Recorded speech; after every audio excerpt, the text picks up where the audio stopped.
Six.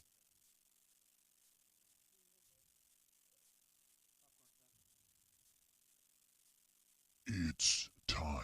It's time. 10, 9, 8, 7, 6, 5, 4, 3, 2, 1, 0. Blast off. It's time for Hastings Sodbuster Baseball. 3 balls, 2 strikes, 2 outs. Runner will be going. This is the payoff pitch. Let's see if Shea can get out of the inning here. The kick and deliver. Swung on it, missed it, got him. 12 strikeouts for Shea Shanneman. That one hits to left field. They're going to left field. They go back. Keep going back. And that thing is going to be gone. It's out of here. Rolling Cole Evans. 370 feet. Cole Evans got a hold of that thing. Wow. That one hit to short. Cervantes is second. Back to first. And they get him. Nicely turned double play there. The old 6-4-3. And there's 2 down. Third double play tonight turned by the Busters. Sodbuster Baseball is on the air.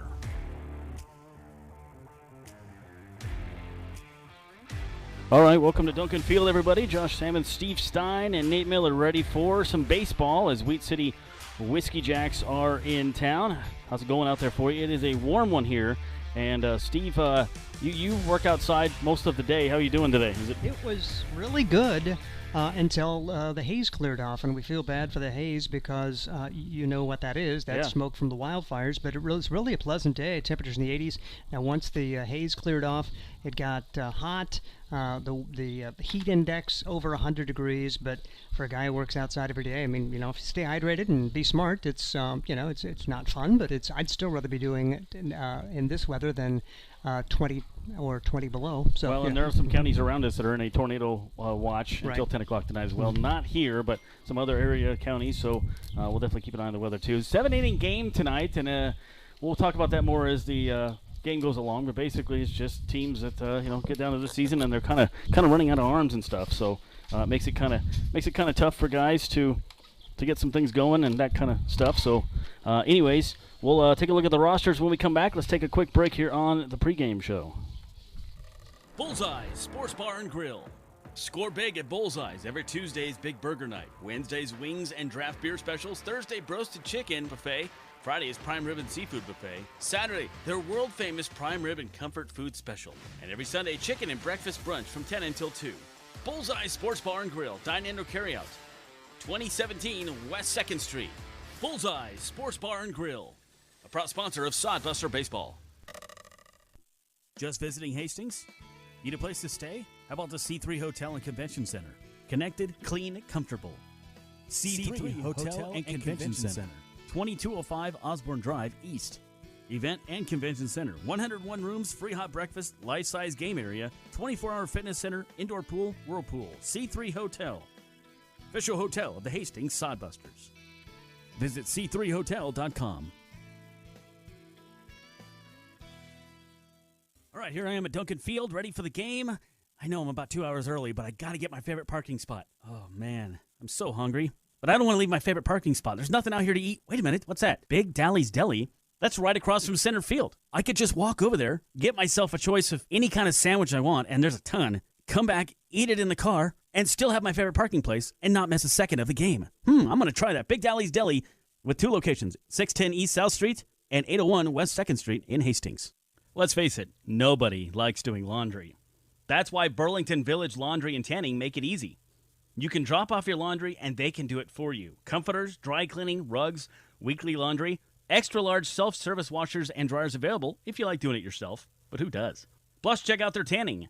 9 tanning beds and Versa Spray Tan. That's Burlington Village Laundry and Tanning, 928 West A Street, just off Burlington in Hastings. Burlington Village Laundry and Tanning, a proud sponsor of Sodbuster Baseball. Welcome back to the Sodbuster pregame show. Josh Salmon along with you as we take a look at the rosters here in just a moment. We'll take a look at the forecast right now. It's a warm one here in Hastings. It's been warm all week, but the humidity is the worst part. 92 is what it says as a temperature. 5 mile an hour winds, but the heat index is 108. So it's a warm one. It's a very warm one. It's even warmer down the field. I was just down there a little while ago, and those guys are waiting to the last minute as possible to put their uniforms on, and I don't blame them. Not that the uniforms are that terribly hot. It's a light material. I'm wearing my Camouflage Buster jersey right now, but it is still hotter than a T-shirt. I'll tell you that. Well, interesting last night. Busters pulled off the win, 7-6 over Fremont. Took 3 of 4 in the series. The first 2 here on Monday and Tuesday, and then actually, no, they took 2 of 3 here. Monday and Tuesday, lost Wednesday, and then won the Thursday night game last night in Fremont, which they've had a hard time playing Fremont at Fremont this year, but the guys pulled it out. They got in some trouble early, but able to come back, hold off Fremont, and get enough runs just to win last night, 7-6 on that game. So Busters take 3 out of 4 from Fremont, and that changes the division lead here a little bit, as Spearfish has really been playing well here in the second half. They now lead. Actually, they're tied with Fremont in the second half. 17-8, a .680 winning percentage, a 5-game winning streak for Spearfish, and they're 9-1 in their last 10. They're playing really well. Fremont is 6-4 in their last 10, the 1-game losing streak, same record and percentage on that one. Wouldn't it be interesting if you get down the end of the season and Fremont does not even make the playoffs? I mean, they started off like gangbusters and then end up not winning the first half. Western Nebraska won that. They've been playing bad the second half, which they didn't really need. I mean, they didn't need to play good the second half, technically, because they're already in the playoffs. But Spearfish could knock Fremont out of it. So we'll see what happens. That's interesting as season's winding down. This is the third to last game of the year here at Duncan Field. You got today, tomorrow night, and Sunday, and then that's it. So a couple more chances we got to see the Busters against Wheat City Whiskey Jacks, and then they go on the road to wrap up the season. It's hard to believe it's almost all over, isn't it? Yeah, Hastings is now 11-5 in the second half, 6-4 in the last 10, 6.5 games out of first, a 1-game winning streak. Wheat City Whiskey Jacks over in the Lewis division. And in the second half, they're 7-18, having a tough time. 280 is all winning percentage. 10 games back, 7-game losing streak. They're 1-9 in their last 10 games. So overall, you have Spearfish Sasquatch leading right now in the Clark division, a game and a half up on Fremont, which is interesting. Remember, it doesn't matter overall amount of second half, but still. Then you have Fremont, Western Nebraska, Sioux Falls, Hastings, and Pure Trappers in the Clark division. For the Lewis division, it's Soares Valley Sabre Dogs leading. They're 7.5 up in first place on the second place Badland Big Sticks. So I'd say they got that one clinched pretty good over there. Mining City Tommyknockers are third place, then Canyon County Spuds. Then you have Wheat City Whiskey Jacks who are here tonight. And then Casper Horseheads are 23.5 games out of first. So, yeah, they're not going to win that division, I can tell you right now. Big congratulations goes out to Hastings sodbuster Cam McClure on his commitment to the University of St. Thomas. So, St. Thomas in Houston, congratulations to Cam. Had the big walk-off win earlier this year. Did a good job in the outfield for us. Got some clutch hits. Stole some bases. Nice defender, mainly right and left field for the Busters this year. So big congratulations to him. Let's look at last night's game. For the Sodbuster, Shane Scott started off. Got in some trouble. 4 innings. He gave up 8 hits, 5 runs. They were all earned, a walk, and only the 2 strikeouts. But then went to the bullpen, and Jacob Shaw, who's in the lineup tonight as a DH, he went 3 innings. Did really good. He gave up 4 hits, just the 1 run. It was earned. 4 walks, though. Ryan Melvin came in. He has been smooth like butter. He continued that streak. Only gave up the 1 hit, struck out a batter in 1 inning. And Jake Bigham got the save. Melvin got the win, by the way. Jake went 1 hit in 1 inning and struck out a batter. So the losing pitcher, interesting enough, was Hamza, who we saw the other night for Fremont. He ended up taking the loss in that one, going 3 innings, giving up only 1 earned run. You had guys like Boyd, who gave up 3 runs in an inning, but he didn't get the loss. So that's baseball, right? It's interesting scoring. Looking at some of the batting stats last night, the guys, Cole Dawson hadn't had a 2-hit game in a while. He had 2 hits last night.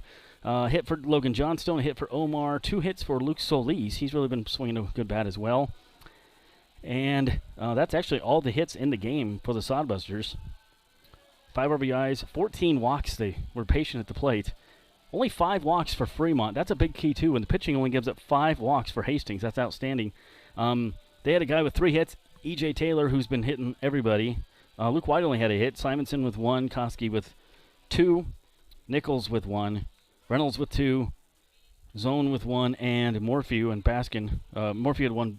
Baskin had 2. So everybody who hit last night for Fremont got a hit. How about that? But they still lost the game. So interesting enough, right? Left on base is the interesting part of that game, too, as you look at Hastings had 14 guys left on base. Rarely do you see 14 and you still win the game.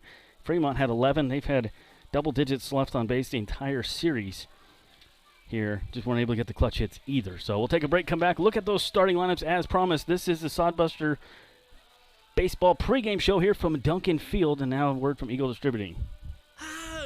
It's another beautiful day at Duncan Field for Sodbusters baseball. Take it from Harry. Nothing's better than Sodbusters than... Wait a minute, what's this?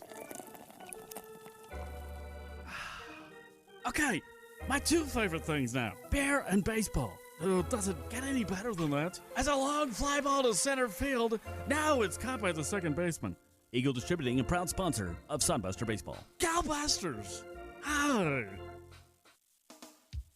Odyssey. Casual, modern, and innovative cuisine, drinks, and service in the heart of downtown Hastings. The website is odysseydowntown.com. Call for reservations 402-834-3811. Odyssey. Reservations are required for lunch and dinner. Carry-out orders taken on the day of carry-out only. 834-3811. A sponsor of Sodbuster Baseball. There's sandwiches. And then there's Quiznos Sub. Quiznos of Hastings. Order online, Quiznos.com. Or call 402-461-3800. 320 South Burlington Avenue, Suite 106. Hey, they deliver. So let's recap. There's subs. Then there's Quiznos Subs. Make the right choice. Check out Farm Bureau Financial Services in Hastings at 813 West 2nd Street. Marty DeMuth can help you with all your auto, home, life, annuities, business, and farm and ranch needs. Talk to Marty DeMuth at Farm Bureau Financial Services in Hastings. 402-463-2111. Farm Bureau Financial Services is a proud Sodbuster baseball sponsor.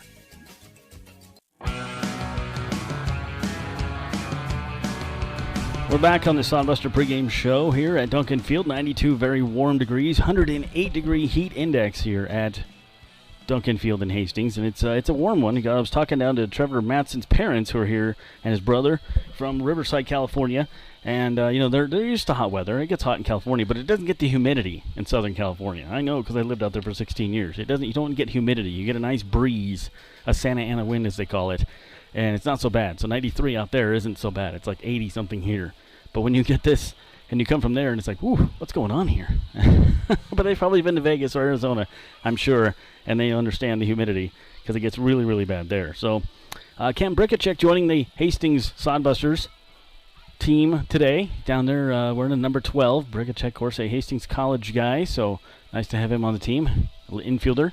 Give you a little bit of depth and some off the bench, some experience playing here at Duncan Field and some college baseball experience as well, so nice to see that. Of course, Jaden Jurgensmeyer from Grand Island came in and pitched the other night, pitched outstanding in 4 innings, gave up the 1 hit in relief. His first time ever pitching against college batters.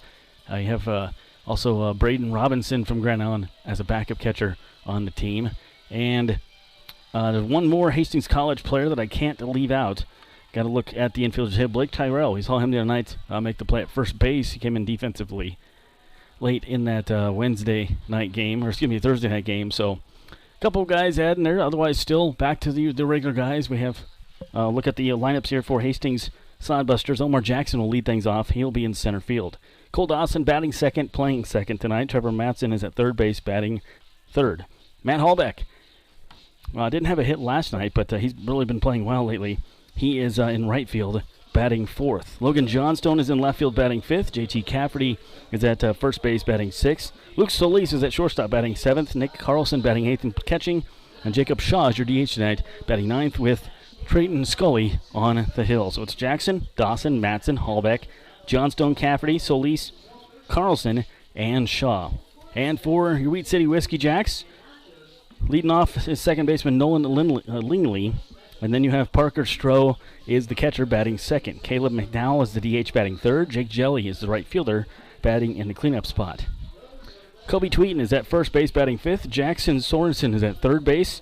Then you have Anston Fogelstrom in center field, batting seventh. Nolan Drill is in left field, batting eighth. And Griffin Sheeran is the shortstop, batting ninth, with the pitcher is Jake Anderson.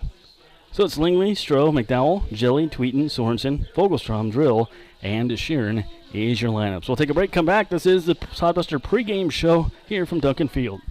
Let's face it, nobody likes doing laundry. That's why Burlington Village Laundry and Tanning make it easy. You can drop off your laundry and they can do it for you. Comforters, dry cleaning, rugs, weekly laundry, extra large self-service washers and dryers available if you like doing it yourself. But who does? Plus, check out their tanning. 9 tanning beds and Versa Spray Tan. That's Burlington Village Laundry and Tanning, 928 West A Street, just off Burlington in Hastings. Burlington Village Laundry and Tanning, a proud sponsor of Sodbuster Baseball. Just visiting Hastings? Need a place to stay? How about the C3 Hotel and Convention Center? Connected, clean, comfortable. C3 Hotel and Convention Center. 2205 Osborne Drive, East. Event and Convention Center. 101 rooms, free hot breakfast, life-size game area, 24-hour fitness center, indoor pool, whirlpool. C3 Hotel. Official hotel of the Hastings Sodbusters. Visit c3hotel.com. Bullseye Sports Bar and Grill. Score big at Bullseye's every Tuesday's Big Burger Night. Wednesday's wings and draft beer specials. Thursday, roasted chicken buffet. Friday's prime rib and seafood buffet. Saturday, their world-famous prime rib and comfort food special. And every Sunday, chicken and breakfast brunch from 10 until 2.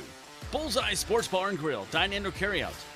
2017 West 2nd Street. Bullseye Sports Bar and Grill. A proud sponsor of Sodbuster Baseball. On the Sodbuster pregame show, Josh Salmon back with you. Steve Stein will be in the third inning. Nate Miller to my right, running the cameras as always. Warm night here at Duncan Field as we get set for 3 games with the Wheat City Whiskey Jacks. It is also the last 3 games of the homestand of the year here at Duncan Field anyways for Hastings, as they go on the road after this to finish out the season. I know, it's kind of sad, right? Yeah, that's okay though. So chance for you yet to come out. Still 2 more games. If you can't make tonight's game, you can watch it here, obviously, on YouTube and the Mixler radio feed. But you can make it out the next 2 nights. 6:35 will be the first pitch.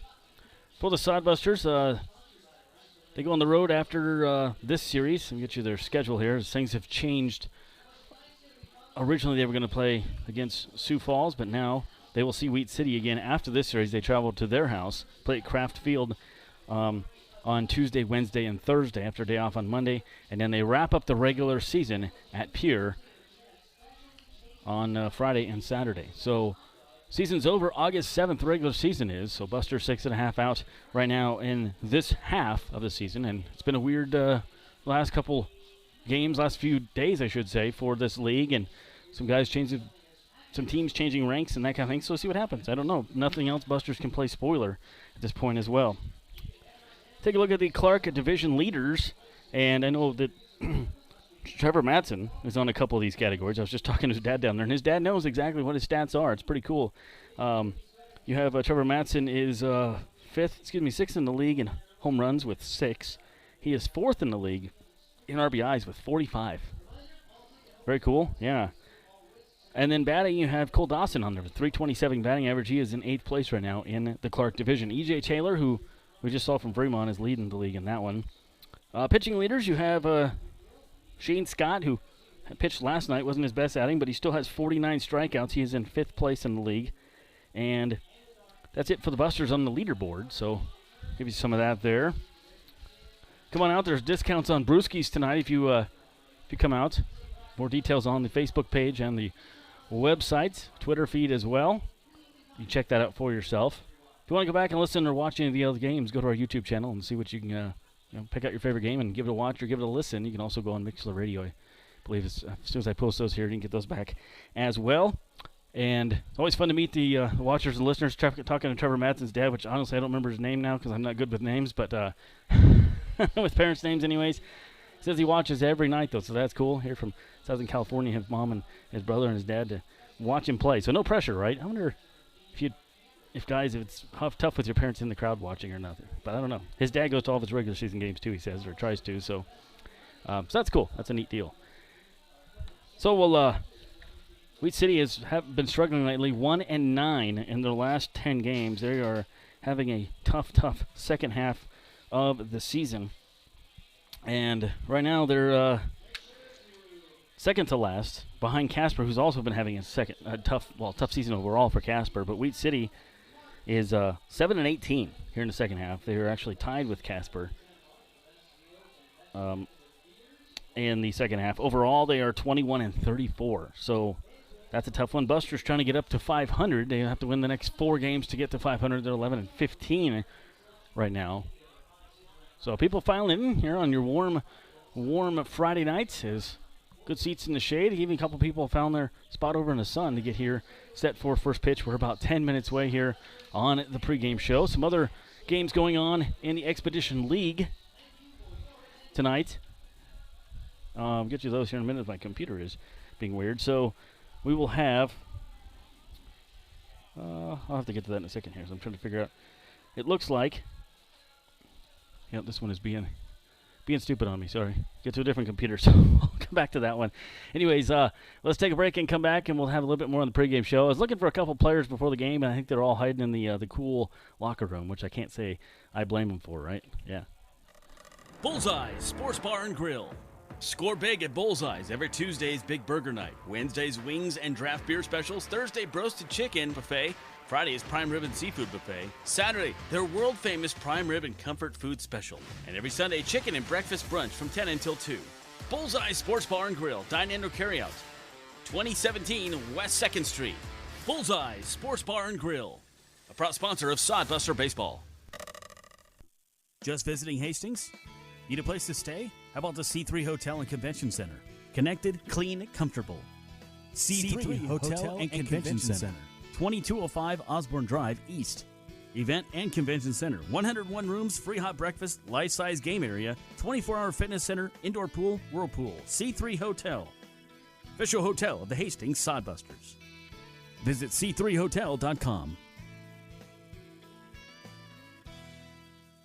All right, here I am at Duncan Field, ready for the game.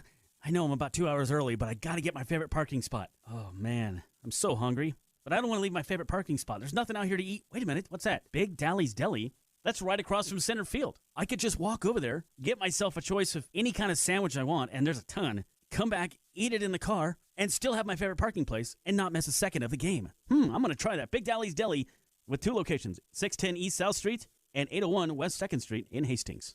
Let's face it, nobody likes doing laundry. That's why Burlington Village Laundry and Tanning make it easy. You can drop off your laundry and they can do it for you. Comforters, dry cleaning, rugs, weekly laundry, extra large self-service washers and dryers available if you like doing it yourself, but who does? Plus, check out their tanning. 9 tanning beds and Versa Spray Tan. That's Burlington Village Laundry and Tanning, 928 West A Street, just off Burlington in Hastings. Burlington Village Laundry and Tanning, a proud sponsor of Sodbuster Baseball. Sodbuster pregame show. I'm Josh Salmon. Taking a look at the Hastings Sodbusters last 7 days. Remember, they took 3 out of 4 from Fremont. So look at the batting stats first. 266 in the last 7 days are the Hastings Sodbusters. In that time, they had 233 at-bats. They scored 37 runs, 62 hits. They had 8 doubles, no triples, 5 home runs in that time, 34 RBIs, 36 walks, which is pretty crazy as well. And they were struck out 43 times with 11 stolen bases in that time. The pitching for the Busters over the last 7 days, 3.69 ERA, not bad at all. 25 strikeouts in 51 and 2/3 innings pitched. They're 3-2. It's pitching staff on that one, 2 saves and 6 starts. Hit by pitch, they have hit 7 batters in 7 days, so that's not a good thing. But anyways, yeah. So the ERA down to 3.69 for the last 7 days. Pretty good thing there, right, for them. Yeah, not bad at all. Well, I told you we'd take a look at the other games coming up tonight, and we will. Here they are. Fremont is hosting Pierre tonight. That game starts same time as ours does. Mining City is hosting Badland Big Sticks. You have Western Nebraska, who's been struggling a lot as of late. They're home against Canyon County Spuds. Spearfish Sasquatch squeaked out a 12-11 win last night. They are they're hosting tonight Source Valley, and Casper Horseheads at home against the Sioux Falls Sunfish. Of course, Wheat City Whiskey Jacks here at Hastings. 3 games against Wheat City, and then that's it.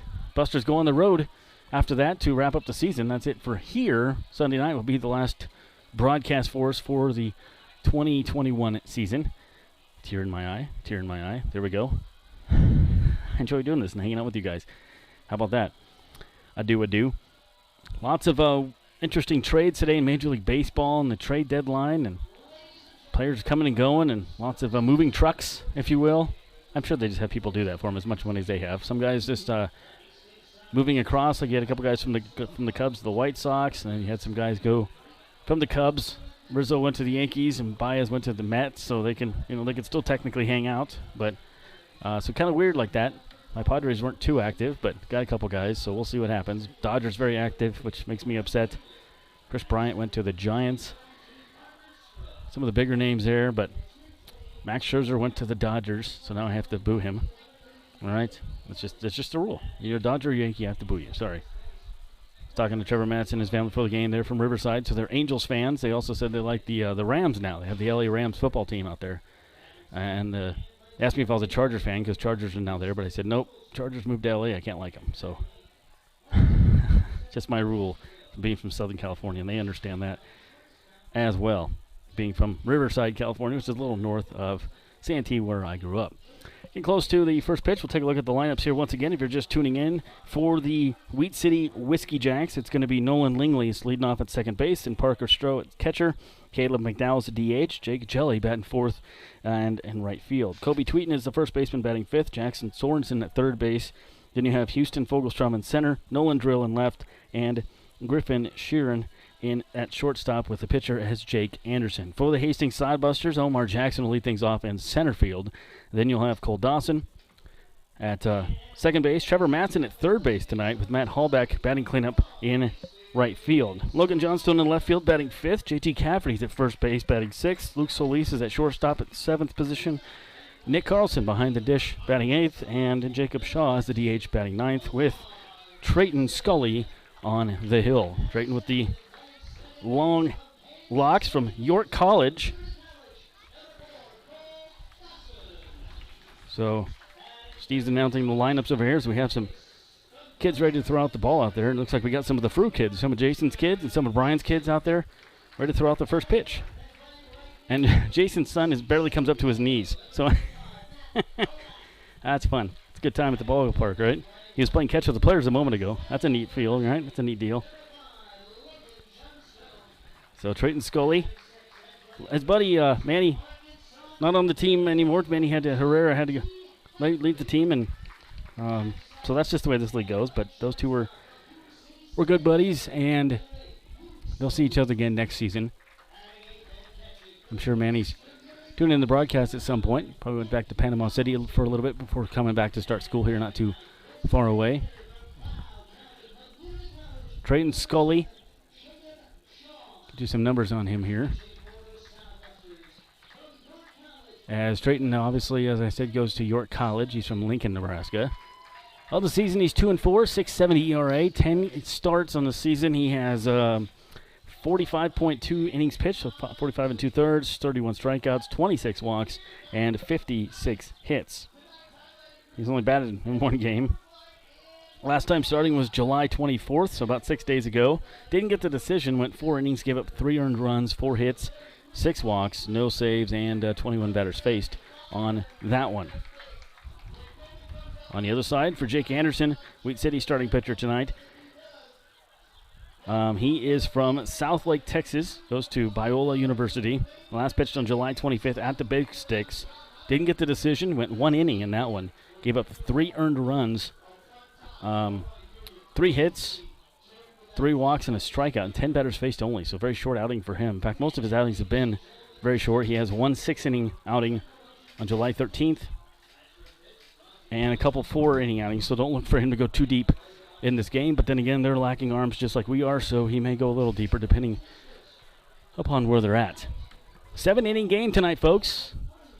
So we'll get out here a little earlier tonight, which isn't bad, right? It's okay. So we got a couple kids throwing out the first pitch.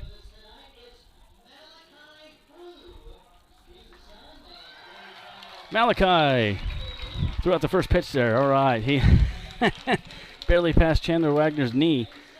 All righty. And he is ready. He's got his glove on, walking in. That's fun. It's a good time. Hands it off to his cousin Charlie.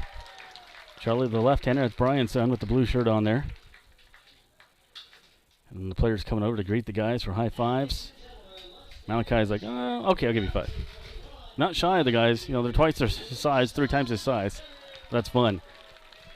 Wheat City in their light blue or royal blue jerseys with the dark blue sleeves, white pants. Buster's in the gold with the white pants and the pinstripes. Let's do our national anthem here at Duncan Field.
Very good job there by a little girl singing the national anthem.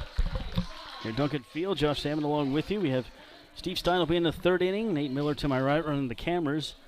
And we're roughing it up here in an air-conditioned press box. I'm just going to be honest with you. It's a lot better than being down there on the field. It is really, really warm down there. And the guys staying hydrated, of course. Buster's able to pull off the 7-6 victory last night at Fremont. You look at that one, Buster's able to put one on the board in the first, one the second, and then Moo answered back in the third with one. Both teams scored in the fourth. Fremont with 4, Sodbusters with 1. Then Fremont scored. It was the only team scored in the fifth, had a run. Busters put 3 up in the sixth. Nobody scored until the ninth when the Busters put 1 more. So the 3 and the 6 tied it up. And then it went all the way to the ninth inning, and Busters able to scrape together a run at the top of the inning, held Fremont off in the bottom of the inning, and won on 7 runs, 6 hits, only 1 error. So rarely do you see the Sodbusters with the 7-run, 6-hit win. The error, the first in many, many games, they have gone errorless. Fremont had another 2 errors. They averaged 2 errors per game this entire series. They had 6 runs on 14 hits, left a lot of guys on base. Trayton Scully taking his warm-up tosses with Nick Carlson. So great crowd here on hand at Duncan Field. Sounds like a lively crowd. If you discount the beer, they will come. That's what the movie should say, but it doesn't, does it? No, a lot of kids here too as well on a Friday night. People looking to have some fun. Season winding down, so you only got a couple more chances to see the Busters. So that's why they're coming on out, right? Yeah. Should be some discounts on some merchandise stuff coming up and snack stuff as well in the next couple games. So come on out. 7 innings tonight is all we're doing. Both teams have requested that 7 innings is fine. They said with the league, and the league said okay as they save some arms. Get down to this time of year, and the guys' arms are tired, and they want to rest a little bit before school starts up, and they have to start all over here. Not before too long, getting ready for their season next year. So that's the way these things go. Busters' defensive alignment from third to first. You have Matson, Solis, Dawson, and Cafferty with Dawson behind the plate. Outfield from left to right goes Johnstone, Jackson, and Hallback with Trayton Scully on the hills.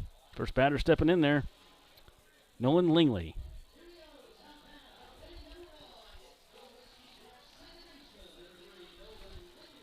So Lingley, the batter, lead things off here for the Weed City Whiskey Jacks, which we determined last time they were here that a Whiskey Jack is a bird, just so you know that. Ghostbuster song playing, and we're set to go. Trayton Scully's first pitch. Ooh. Inside for ball 1. Welcome to Hastings, Lingley. Just, woo. 1-0 coming up. Trayton Scully. That one hit into center field, and he is on with a hit. Just roped it right back up the middle. Second pitch he saw. So his leadoff hitter is on here in the game. And that is Nolan Lingley.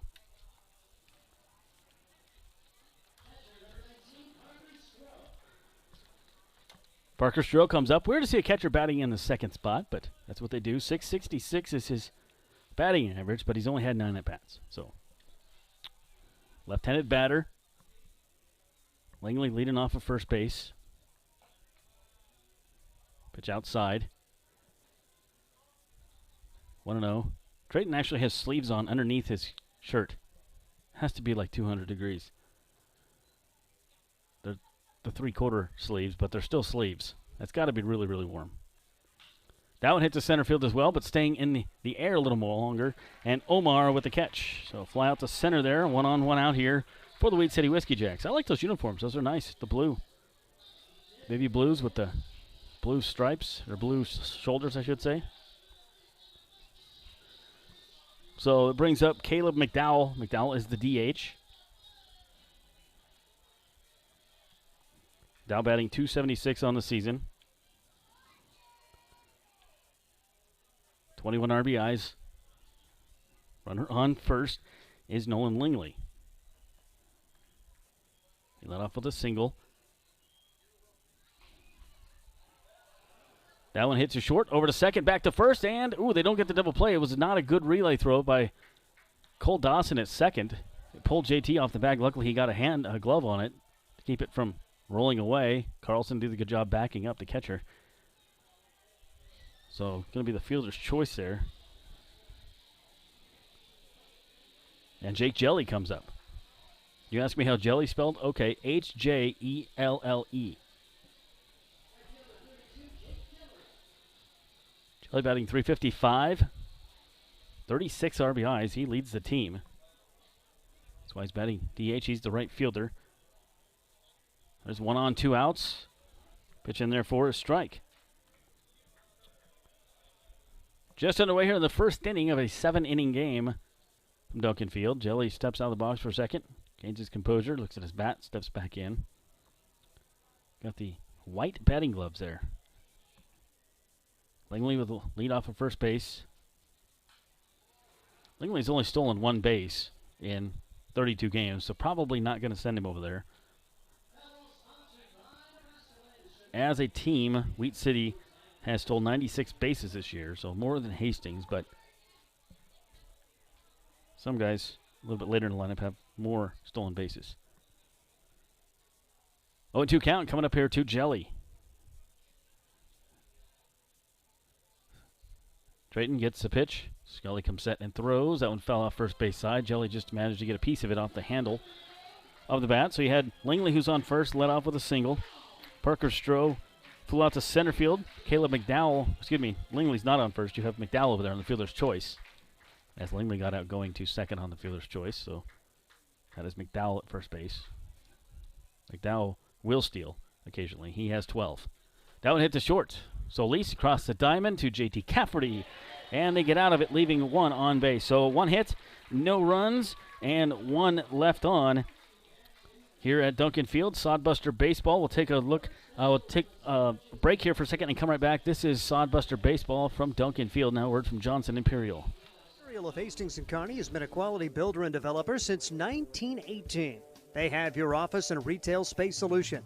Over 300,000 square feet of premier space. On-site management and maintenance. Great locations and abundant pricing. Space is designed and built to suit. And flexible leasing options available. Johnson Imperial also features general contracting services. Check out all they have to offer. JohnsonImperial.com. Johnson Imperial in Hastings and Kearney. That's JohnsonImperial.com.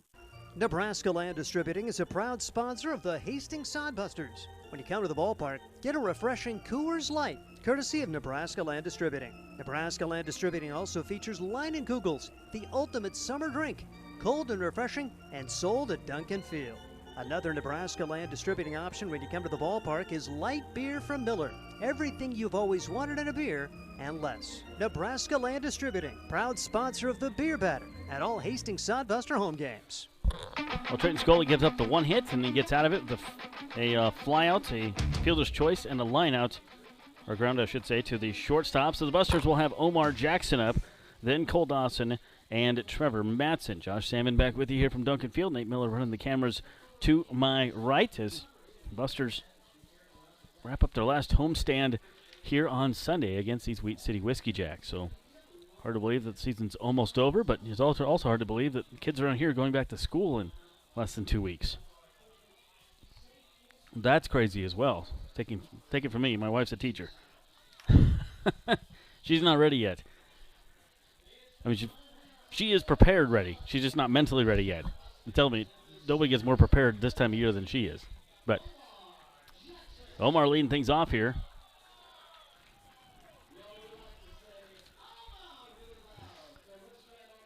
Omar steps up, batting .262 on the season. Left-handed batter here. Omar in last night's game was 1 of 3 against Fremont. Here's the pitch from Jake Anderson. That one in there for a strike.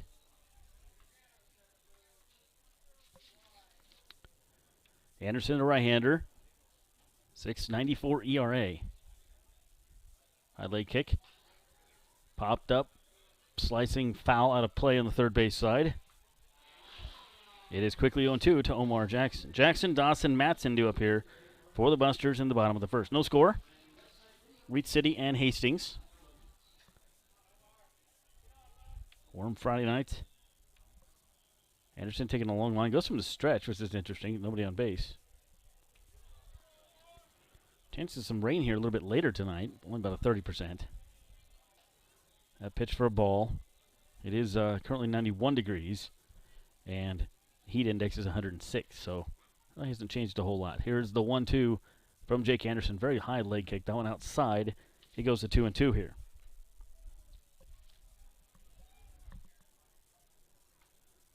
Jake Anderson. Right-hander there for Reed City Whiskey Jacks. He was ahead in the count 0-2, and then Omar had a good at bat.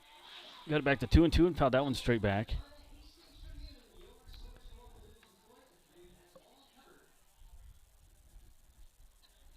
Anderson, we mentioned, from South Lake, Texas.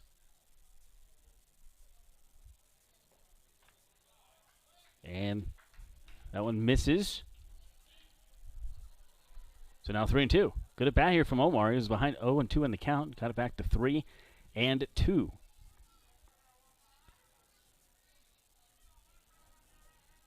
Cole Dawson takes a couple practice swings on deck. Here is the pitch. And full count, walks him. Leadoff hitter's on here for the Busters. Good way to start the game with a leadoff walk for Hastings. With your fastest guy on base. Well, arguably your fastest guy. I'm sure he is. If you go statistically, he is. Omar has 20 stolen bases. The nearest one to that is 12. This guy here, Cole Dawson, and the guy after him, Trevor Matson. And then you go down to 10 with Ian Riley, who's not on the team anymore. So Omar leading off. I'd be surprised if he doesn't go at some point in this series. Cole takes the first pitch, strike one. He's been very aggressive. We saw during the Fremont series. Swinging at the first pitch, takes one here. He was 0 for yesterday in the game. Dawson was, or did I take that back? He was 2 for 4 yesterday. He was 0 for on Thursday. No balls, one strike, one on here. Bottom of the first, no score. Jake Anderson comes set and pitches that one way outside. He's having a little bit of problem with the strike zone here right now. Not that I'm complaining. And neither is anybody else who's a Hastings Sodbuster fan.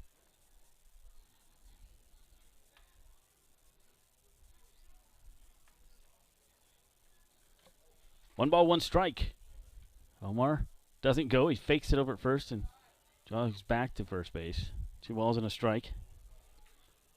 I thought maybe he'd go there, but he didn't.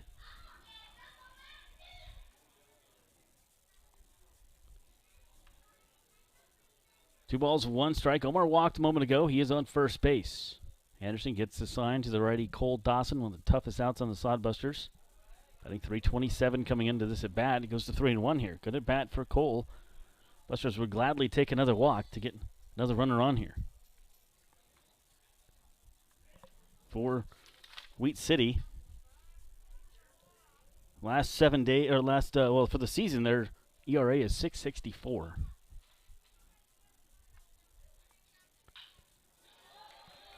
That one hit to left center field and is going to fall down. That should be at least 2. Omar will easily come around and score. They're just now picking up the ball as he's rounding third. Dawson slams on the emergency break at second base. Busters lead it 1-0. Nice piece of hit there by Cole Dawson. A 3-1 pitch.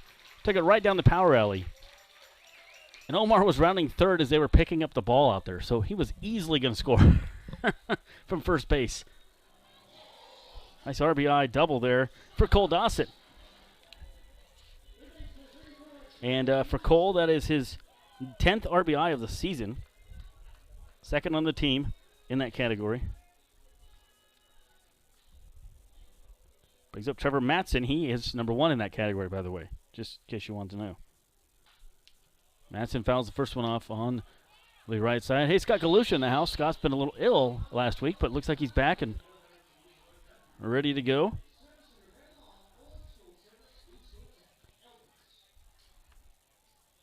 Keep an eye on some of the other games going on tonight as well. Busters 1-0 here. Bottom of the first. Runner on. Still no outs. Trevor Matson at the plate. Anderson. Strike call on that one. It's quickly 0-2, but he was ahead 0-2 to Omar, then walked him. Fell behind 3-1 to Dawson when he doubled a moment ago.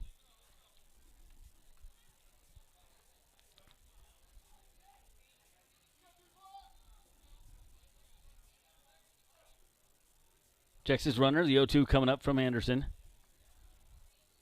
Matson fouls it off on the first base side. Keeps it alive. So Omar walked to lead off the inning. Cole Dawson hit a double. Got Omar in from first. He stands on second. Trevor Matson behind the count 0-2 here.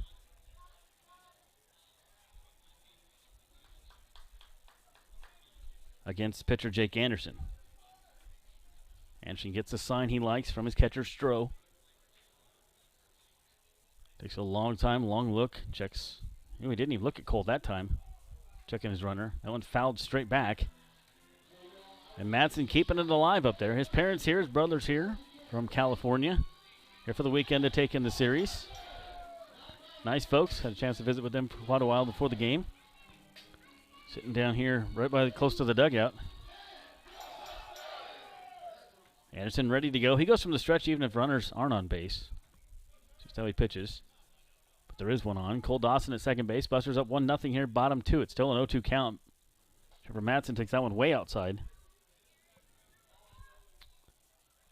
Anderson, like we mentioned, he has only gone 6 innings once this year. He's gone 4, and most of his outings are 2 or 3 innings for Wheat City. But this is only a 7-inning game, and arms are few and far between, so he may go a while tonight regardless. Here is the 1-2. Coming up, Madsen takes it outside. It goes to 2-2 here. This is one of those guys you just got to kind of be patient on after he gets ahead of you because he keeps battling back with balls. He gets ahead in 0-2, and then he just doesn't throw much unless it's over the plate like he did to Cole Dawson.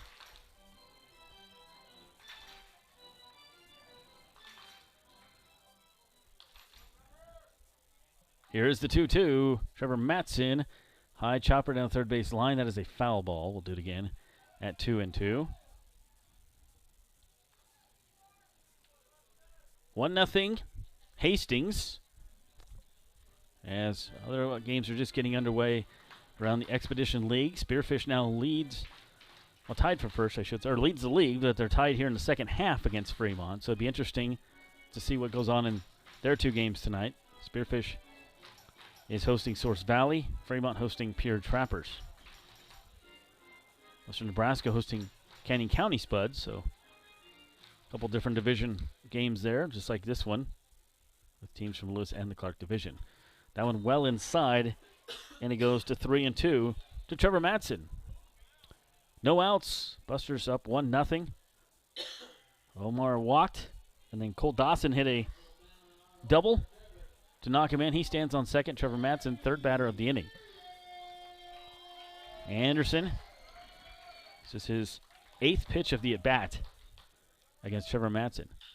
That one hit deep to right field, giving it chase. Out there is Jelly. He will track it down. Cole Dawson does tag, though, and will easily make it to third. That thing was hit a long ways and stayed up there long enough for Cole Dawson to tag.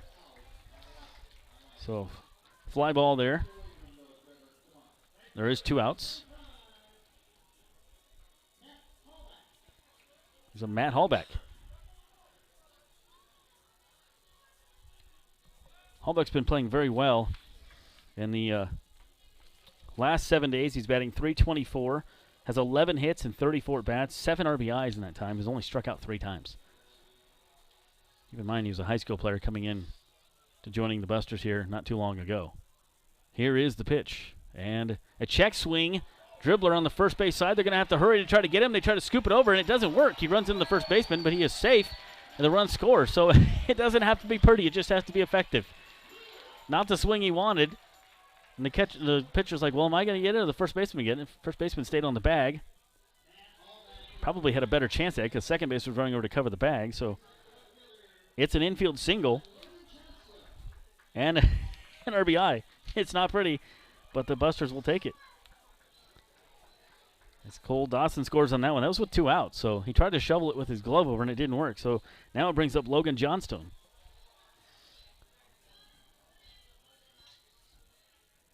Busters up 2-0 here in the first. That pitch misses for a ball to Logan. He'll be playing baseball at Gonzaga. I really like this young man. Good ball player, young kid, but he knows how to play the game. I think he's got a bright future ahead of him. Johnstone batting .253 on the season. Runner on first is Matt Hallbeck. That one down the first base line. That will be an out as Tweeten grabs it himself and tags the bag and retires the side. But they get 2 runs. Oh, that's only 2 outs? Oh, I'm sorry. That is the second out. I was thinking, my bad. Ground out to first. I had it written down as 2 outs. I'm not sure what I'm thinking here. So he does get him over to second nonetheless. So Cafferty comes up. Cafferty playing first base tonight. We've seen him catch recently. He plays some right field.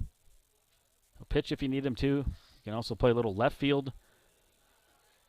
He'll be having a new school next year as he swings and misses at that one. Going to Arkansas Tech, playing for Cole Dawson's dad over there. Best of luck to JT. His second year as a sodbuster. Kind of came on at the end of last season, so his first full year, and that was a shortened year anyways. But always nice to have the young man on the team here. Here is the 0-1. Fouled off to my right. Off the facade and the crowd. Nobody's injured. That's good. So 1 on, 2 outs. 2 runs in for the Busters on 2 hits. No errors in the game. Wheat City has 1 hit.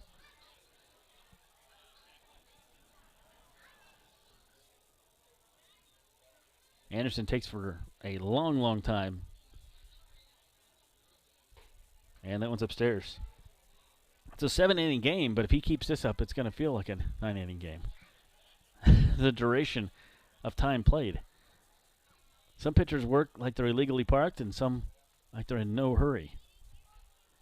He is the latter of the two. Here is the 1-2. They set him up on the outside part of the plate to JT Cafferty.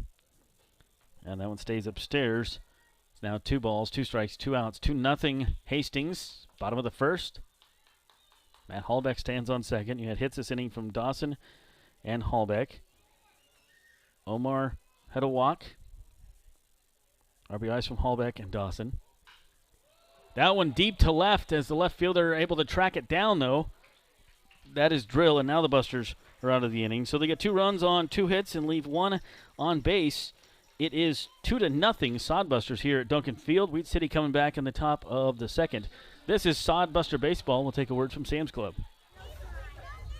I'm a working mom. I don't have a lot of time for grocery shopping. That's why Sam's Club is so convenient. I can get the food my family loves, household supplies, and be on my way. My husband likes that they offer oil changes and tire services.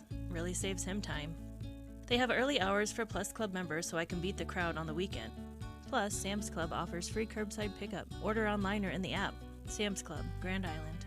Sam's Club, a proud partner of Sodbuster Baseball. When you're not heading to Duncan Field to watch the Sodbusters, head on over to Laughlin Country Club. The best view in Hastings. Their 2-story window overlooks the pristine course, their upscale clubhouse, and their kitchen crafts delicious dining menus. Behind the scenes is an entire full-service team led by their banquet manager who's working to make sure your event is executed flawlessly. Laughlin Country Club, 402-462-4151.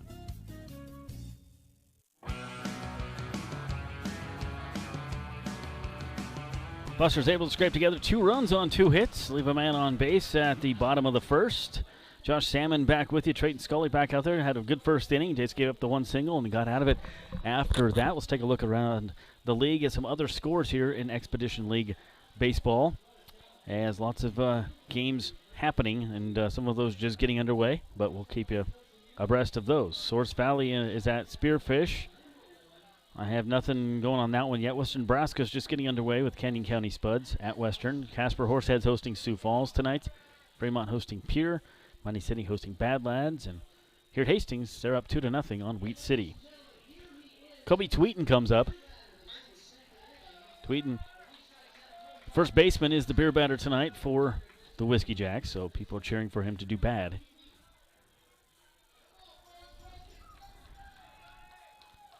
First baseman steps in there. First pitch swinging, pops it up on the infield. And Solis calling everybody off at short. Does make the basket catch as it kind of died there. The dead duck, but he got it. I think he thought it was going to stay up there a little longer, and it just died. First pitch, 1 pitch, 1 out. I couldn't get the stats up quick enough for Kobe Tweeten. Jackson Sorensen comes up. Sorensen, teammate of Logan Johnstone's at Gonzaga. They both be freshmen from Idaho Falls.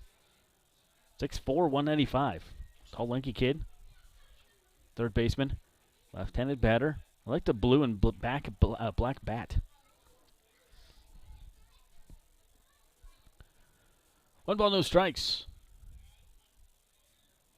2-0 Busters, top 2. Trayton Scully's pitch. Misses for a ball. 2 balls and a strike. Still can't believe Trayton is wearing the sleeves. Out there, wind blowing straight in from center field. Here is the 2-0 offering. Down the first base line, JT on an in-between hop. Bobbles it, throws over to first. Trayton Scully covering, and he's safe.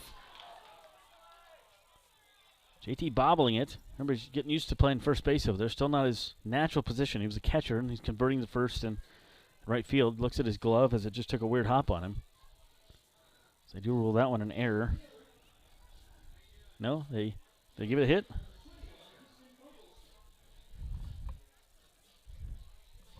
Yeah, it should be an error.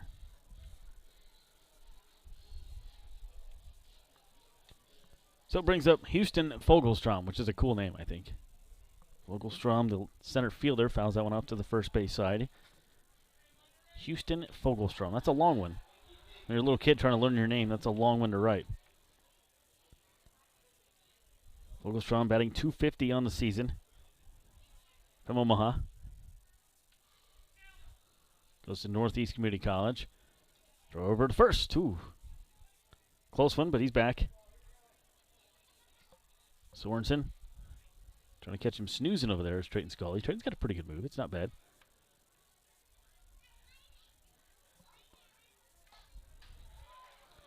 Pitch in there for a strike. Sorensen has 2 stolen bases on the season. So no balls, 2 strikes here to Houston Fogelstrom. 1 out in the top of the second, 2-0 Hastings. Short lead over there at first. JT Cafferty holding him on. Big gap between first and second. Fogelstrom trying to go that way. Fouls it off over by the entrance gate here at Duncan Field. Remains 0-2. Nolan Drill due up next, the left fielder. Langley led off the first inning for Wheat City. Got a single, and then the next 3 guys got out. Scully got out of the inning. He's got a pop out and a reach on air on this inning as Sorensen stands on first base. That's a ball and 2 strikes to Fogelstrom.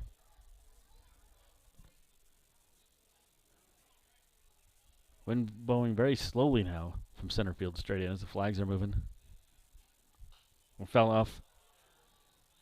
If you're watching on the camera facing the pitcher right now, Big Dally's Deli's the White Barn over there. It's a delicious deli sandwiches, one of our sponsors. Elton's Automotive, left center field with the big inflatable Buster.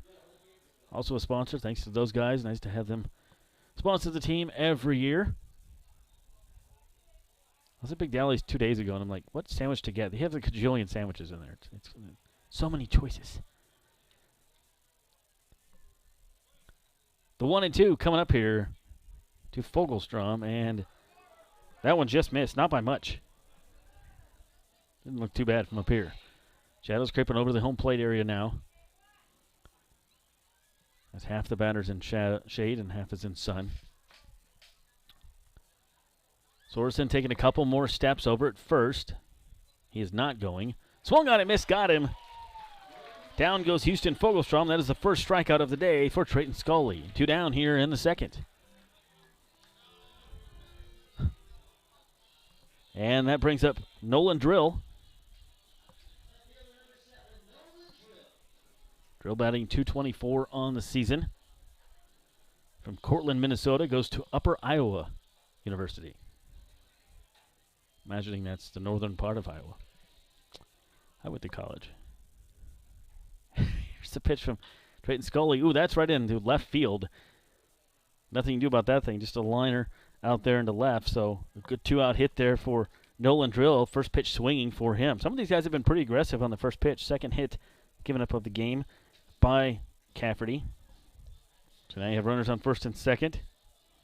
Brings up ninth place hitter Griffin Sheeran. Sheeran is the shortstop.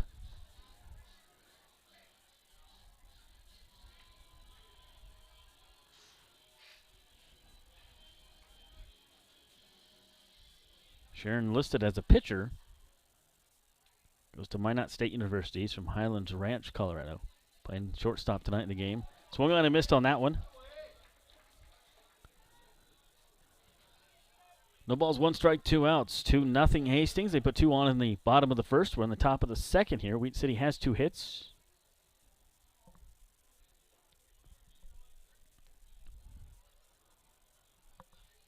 Here is the pitch coming up from Trayton Scully as he double checks his runners.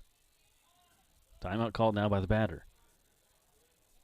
So those little chess matches the batters play with the pitchers. Oh, yeah, you're going to take your time? I'm going to call timeout right when you get ready.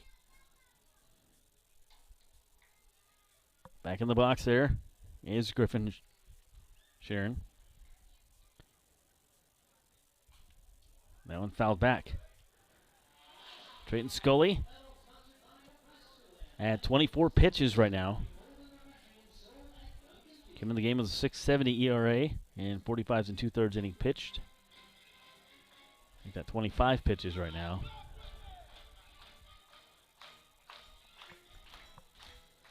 No balls, 2 strikes, 2 on here. Scully trying to get out of a situation here in the second. Jackson Sorensen stands on second, reached an error single a moment ago from Nolan Drill. He stands on first, and that one missed by an eyelash. Whew, didn't miss by much, did it? Ball and 2 strikes. Griffin Sheeran. Nolan Lingley, leadoff hitter, stands on deck. 2 on, 2 outs, 2-0 Hastings. Trayton Scully trying to get out of the top of the second here. Stands on the first base side of the rubber to the right-handed batting Sheeran. Swung on and missed. Got him on a bad pitch. Sheeran thought it would be a good day to go fishing.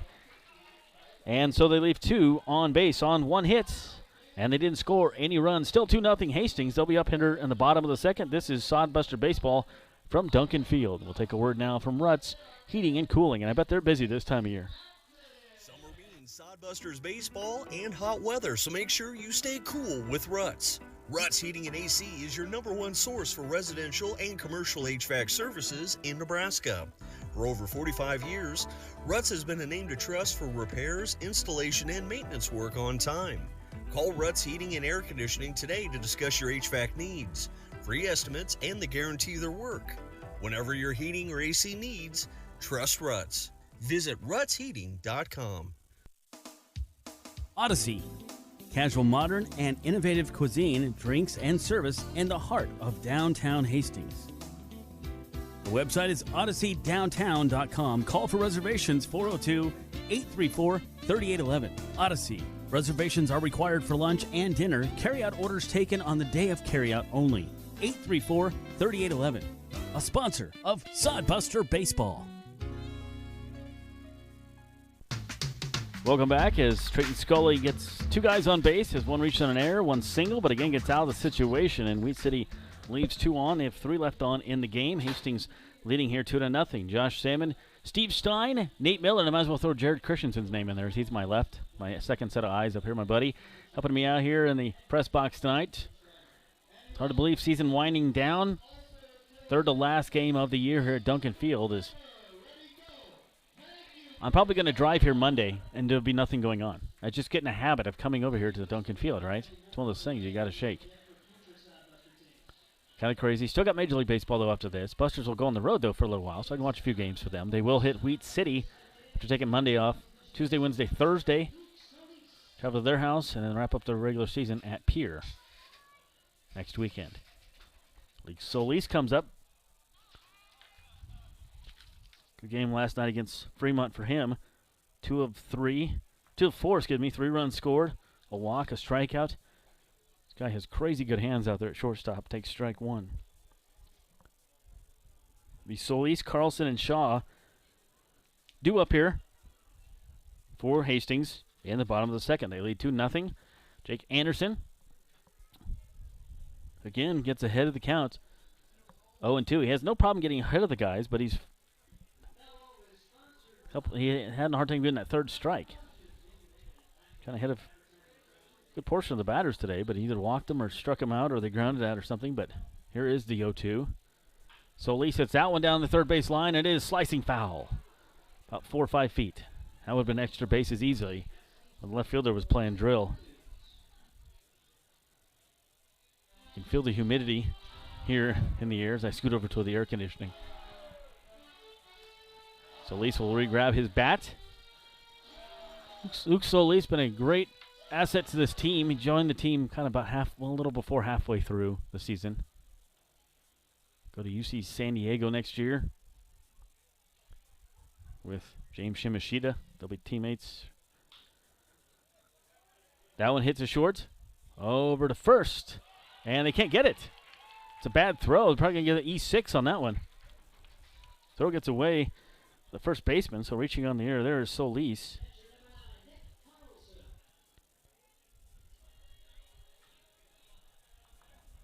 Two errors in the game already.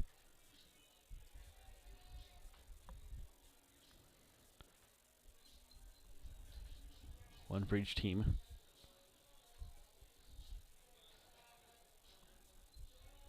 And so that comes up Nick Carlson. Carlson, the catcher from Kearney, Nebraska. Goes to Northeast Community College.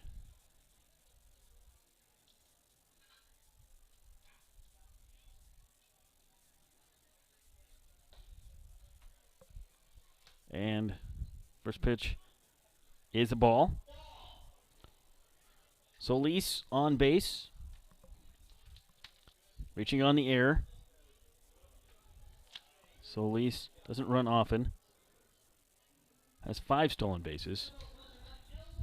1 ball, 1 strike. Busters have kind of been aggressive here later in the season. Stealing some bases. They had a couple last night against Fremont. Solis had 1 of them. That was his 5th. Lamar Jackson had 3 in the game last night.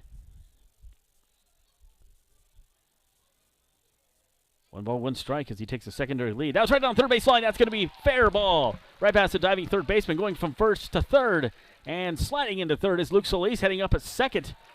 On the throw is Nick Carlson. Nice piece of hitting. That thing was fair by about a foot. So runners on second and third now. Nice job there by Carlson. So that brings up Jacob Shaw. I saw Jacob the other night in right field. He pitched last night, and now he's in the game as the DH. So he says, hey, get me out there. And he begs the coach all the time to let me hit. He's actually a pretty good hitter. .333 batting average in the season. Takes a strike. No outs, 2 on here. Busters lead 2-0 against Jake Anderson. Runners on second and third.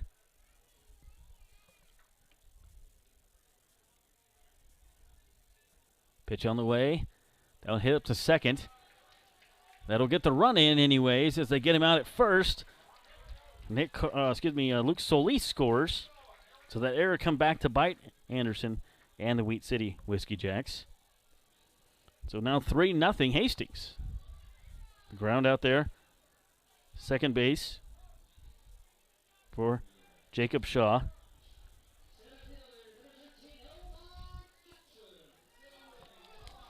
Omar comes up. Walked his first time up to lead off the bottom of the first. Came around to score. On the double by Cole Dawson, takes strike 1. Busters up 3-0. Nick Carlson stands on third base.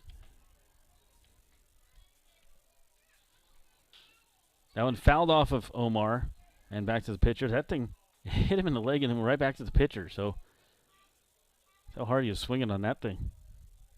No balls, 2 strikes here. He was down the count 0-2 last time up and ended up walking. Anderson's kind of a hard pitcher to figure out because he'll get ahead of you 0-2 and then he throws a couple wild ones. Outfield not terribly deep except for left. That is going to be a little looper in the right field. Doesn't matter how shallow you play on that one. That is a single, and Omar's above, and the run scores. It's 4-0 guys in yellow. RBI single there for Omar. Second time on base. I thought last time he would steal. I'm sure this time he'll go if he gets the opportunity. You don't want to take the bat out of Cole Dawson's hands either, though. Dawson looks to Chandler Wagner at third base, gets the sign. 1 foot in the batter's box. Now both feet. Cole Dawson has a double last time up, now batting .330. Omar does go on the first pitch, a pitch up high. It's not a bad throw, but never mind. It does get away from the second baseman as he should get in front of that thing. It was on line, but it bounced away on the turf. Good backup there by the shortstop. That is a stolen base for Omar. Continues to lead the team. He's got 21 now on the season. So runner in scoring position. He had 3 in last night. I think the hamstring's feeling okay. Last night's game. 0-1 to count here to Cole Dawson. Dawson already has an RBI as Omar's doing a little shuffle out at second base. Back to second. You wear that bright yellow and you dance around, you catch the pitcher off the corner of the eye. That's what he's trying to do. That's his job out there as a baseman right now. Distract the pitcher. The ball's a 1 strike. Second baseman close to the bag. Anderson comes to the plate, and that one low. Ball and a strike here to Cole Dawson.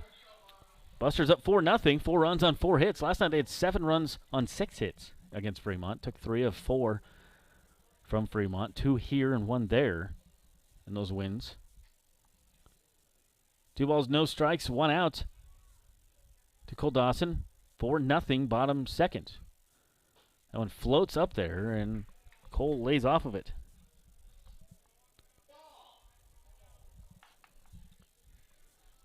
So Cole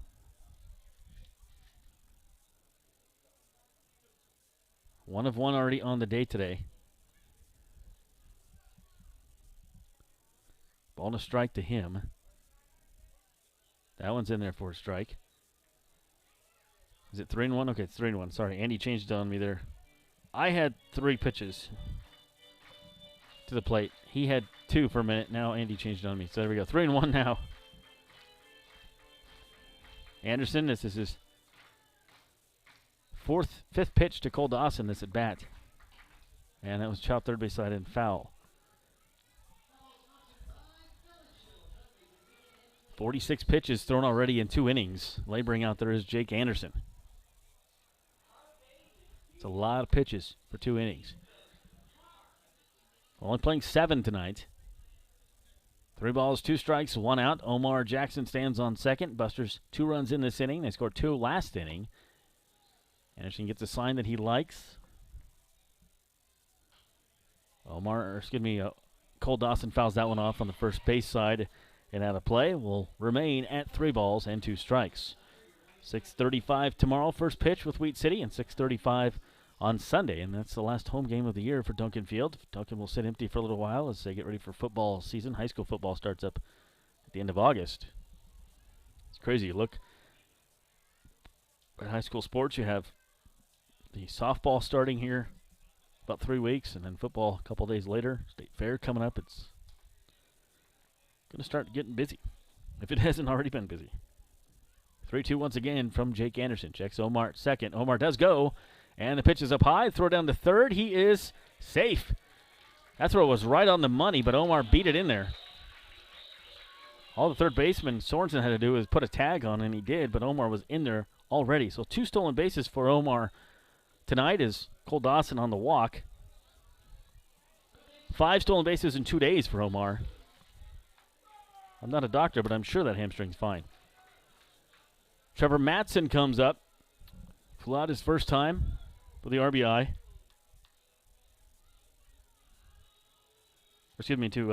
Not the RBI, to get the runner over to third last time up. Runners on the corners here. Let's see if Cole goes at some point in the sequence. 1 out. That one hit deep to center. That will get the run in. So it is an RBI. I was 1 ahead of myself. I just wrote RBI, then I erased it, and now I wrote it again. So fly out to center field there.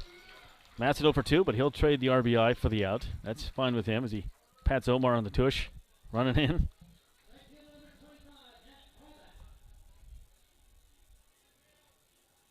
Hallback comes up. Mentioned coming into this game how well he's been playing. 324 with 11 hits. He got one last time up. 12 hits now. That's all in the last 7 days. Currently he's batting 321 on the season. Remember, he didn't join the team at the beginning of the year. He only had 80 at bats.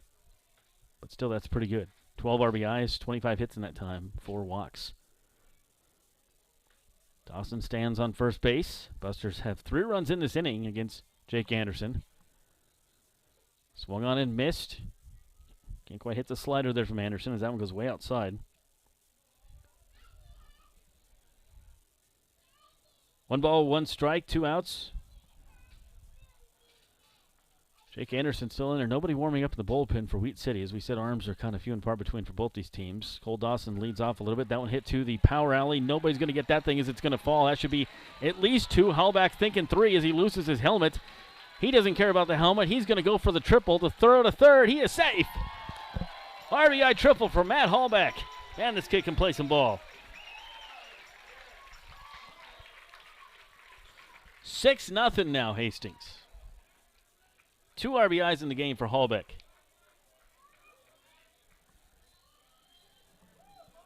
It's crazy. 8 RBIs in the last 7 days. 13 hits. Average up around the 330 mark. 36 at bats. Busters with a 4 spot here in the inning. Started with Luke Solis reaching on the air. And Carlson singled. Jacob Shaw grounded out. Omar Jackson singled. Cole Dawson walked. Trevor Matson flew out but got the run in.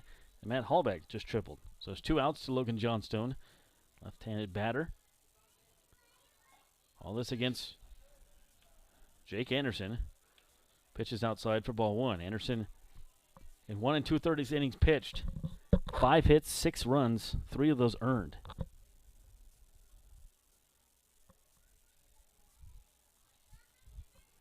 Pitch on the way. That one inside, way inside. And Wheat City is sending somebody now down to the bullpen. Anderson takes a deep breath. Busters have 4 runs in this inning on 3 hits. That one fouled off over by his own dugout, just a little up top there. Careful, Trevor. Trevor Matson trying to grab that thing with your bare hand. Jam a finger. 2 balls and 1 strike. This is the 8th batter of the inning here for Hastings. 2 outs, runner on third base as Matt Hallback, who tripled a moment ago, down in there for a strike and a late call in the breaking ball.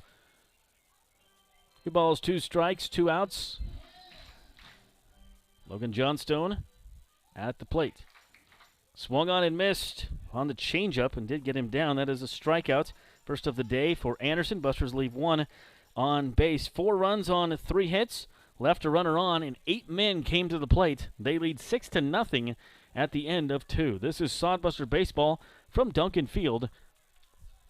So, Mr. Johnson, we took a look at your car, and turns out you got a broken rotator splint. You want us to fix it or what? When your car needs repaired, don't take it to that guy.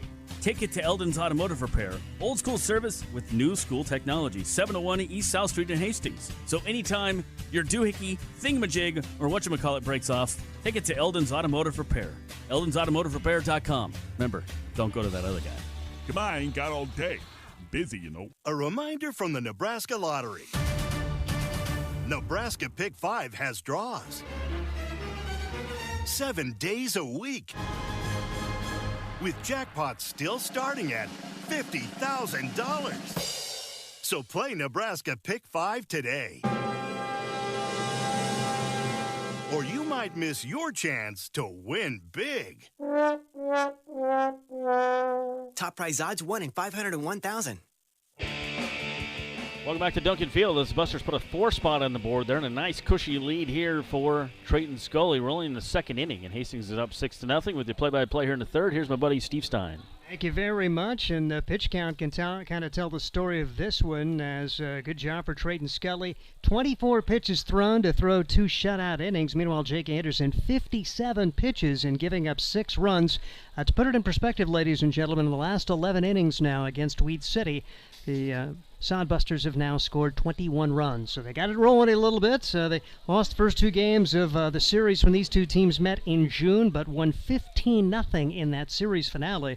And now looking like they've got a pretty good start on this one. Although, keep in mind, in that first series, Sodbusters also saw a 9-1 lead after 3 innings of play slip away in a 10-9 loss. So you got to play all the innings, although only 7 today, as the first pitch is swung on and missed. No balls and 1 strike. It's top of the order up there for the Whiskey Jacks. Nolan Lingley, who singled his first time up. No balls, 1 strike on Lingley. as Lingley, he is out of Pepperdine. Tracy, California. He's a new player since these two teams met the first series. And the 0-1 pitch is fouled away. No balls, 2 strikes on Lingley. Whiskey Jacks and the Hastings Sodbusters for a 3-game series. They made an adjustment in the last couple of weeks and brought Wheat City here. It was supposed to be Sioux Falls coming to town, but Wheat City in town for a 3-game series. Then Sodbusters going to make the long road trip to Grand Forks to play Wheat City. Again, Wheat City playing their games in North Dakota this year. They'll get a chance to hopefully return home next season and play in Canada. 1-2 the count now on Lingley, leadoff man for the Whiskey Jacks, under the direction of Robbie Laughlin. 1-2 delivery, and it's fouled away. It remains 1-2 on Nolan Lingley. Sodbusters playing some pretty good baseball.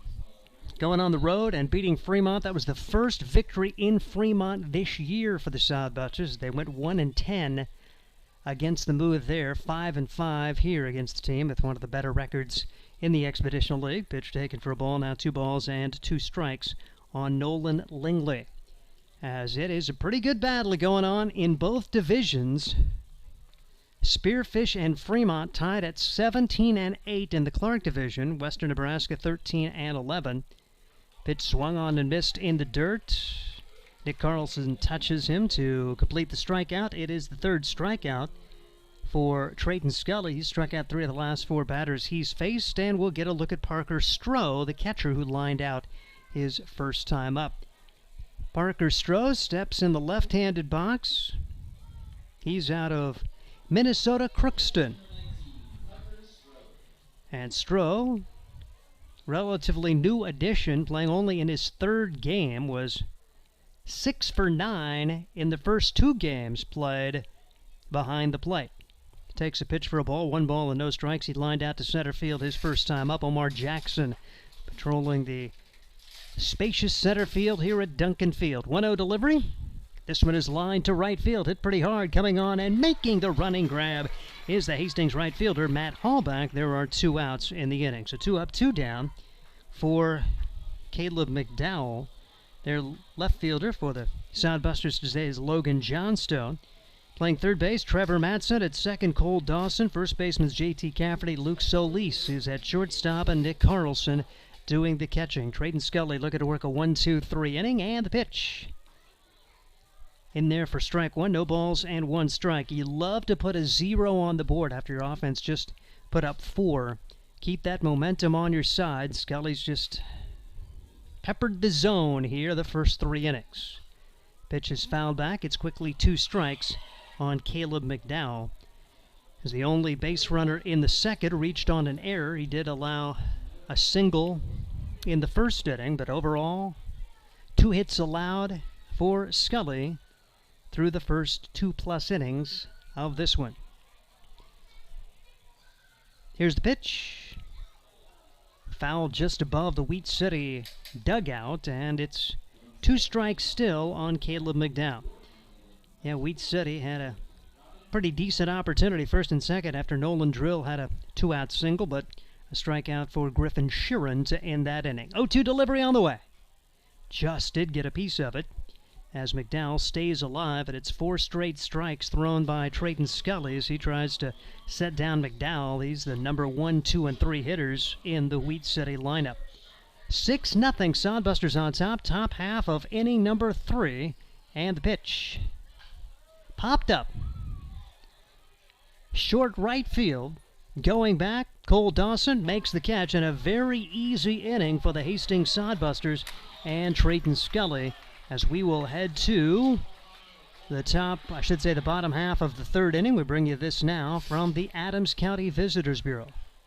Adams County Visitors Bureau is the perfect place to start your Hastings experience. A place where you'll meet artists, shopkeepers, and storytellers while you stroll through downtown shops, beautiful parks, and historic housing districts.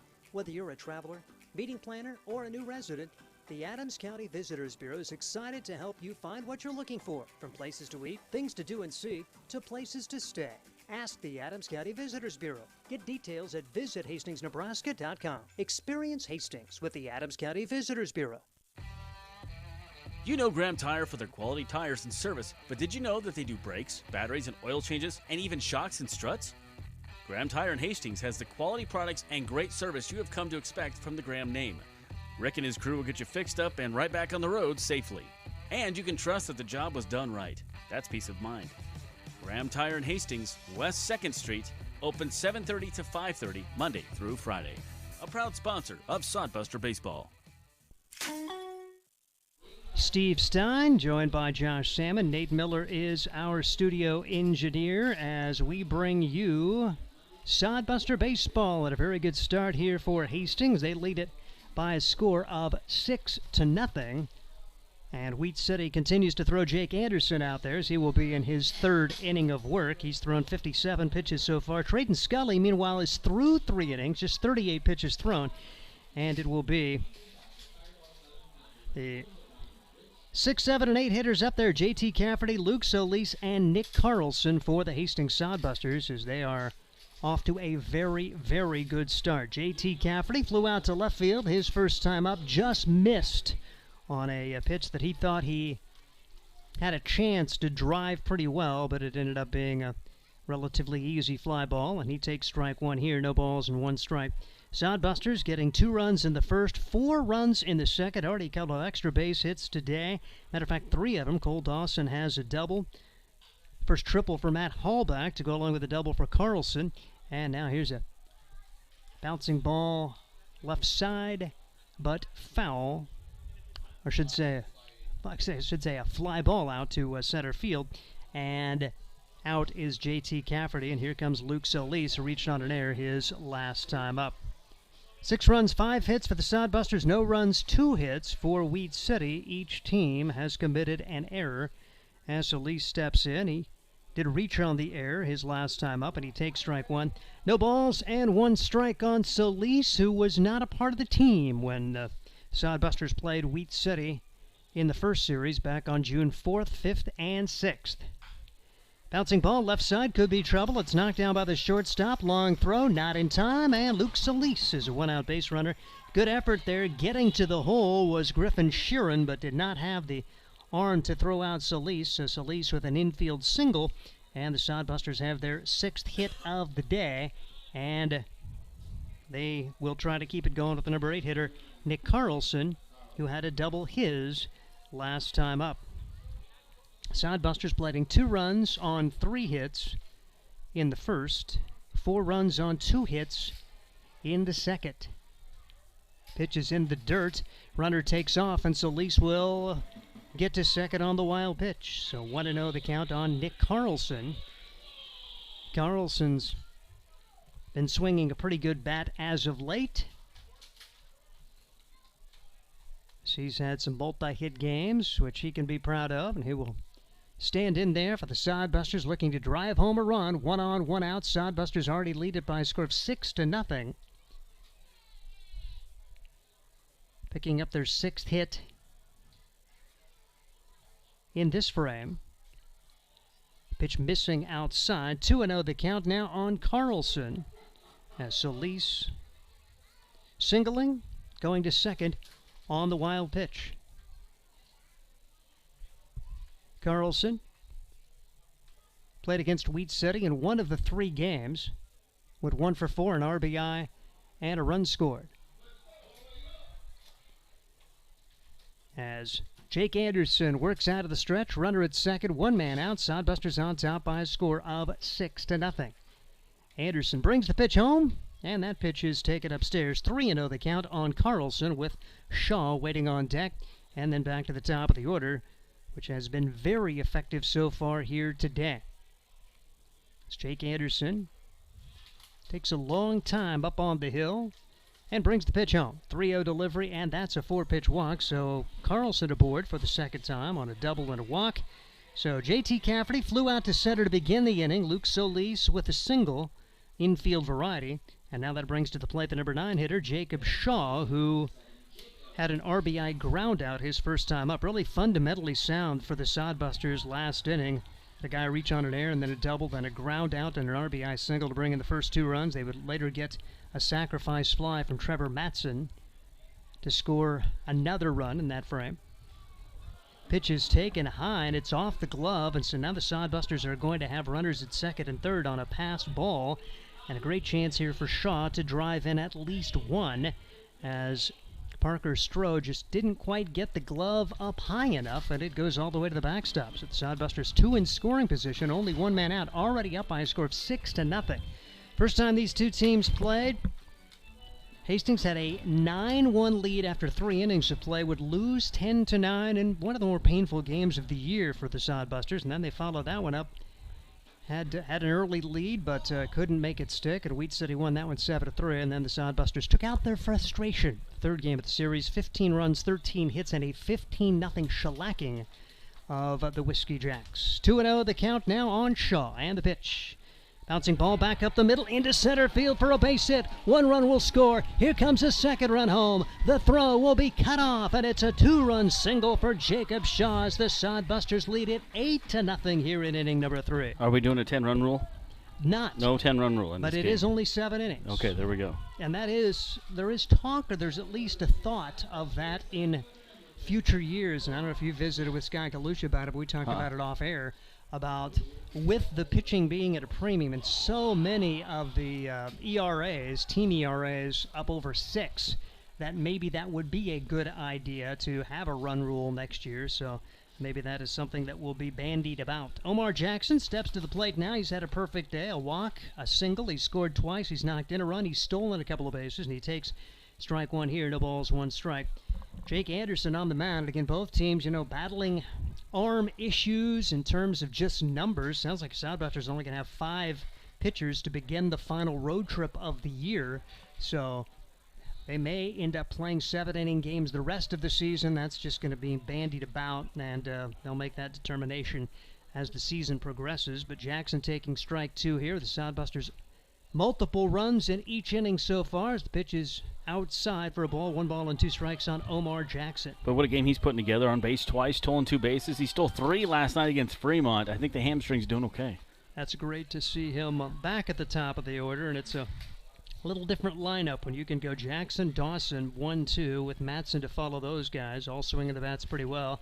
As we say that, Omar goes after an off-speeder and does not make contact. 2 outs in the inning as Omar becomes the second strikeout victim of Jake Anderson, as Anderson is now up over 80 pitches in the first 3 innings. There is right-handed action behind him in the Wheat City pen. You just know that top of the order guy sets the table. I remember the last couple of years it's been Casey Burnham out there. When he gets on, things happen in the innings, and same thing happened this game so far with Omar. Cole Dawson has had a great day in the 2 spot, a double, a walk, 2 runs scored, and he takes ball 1 ball and no strikes for the All-Star here for the Sodbusters, one of the Expedition League All-Stars to go along with Trevor Matson in the lineup today.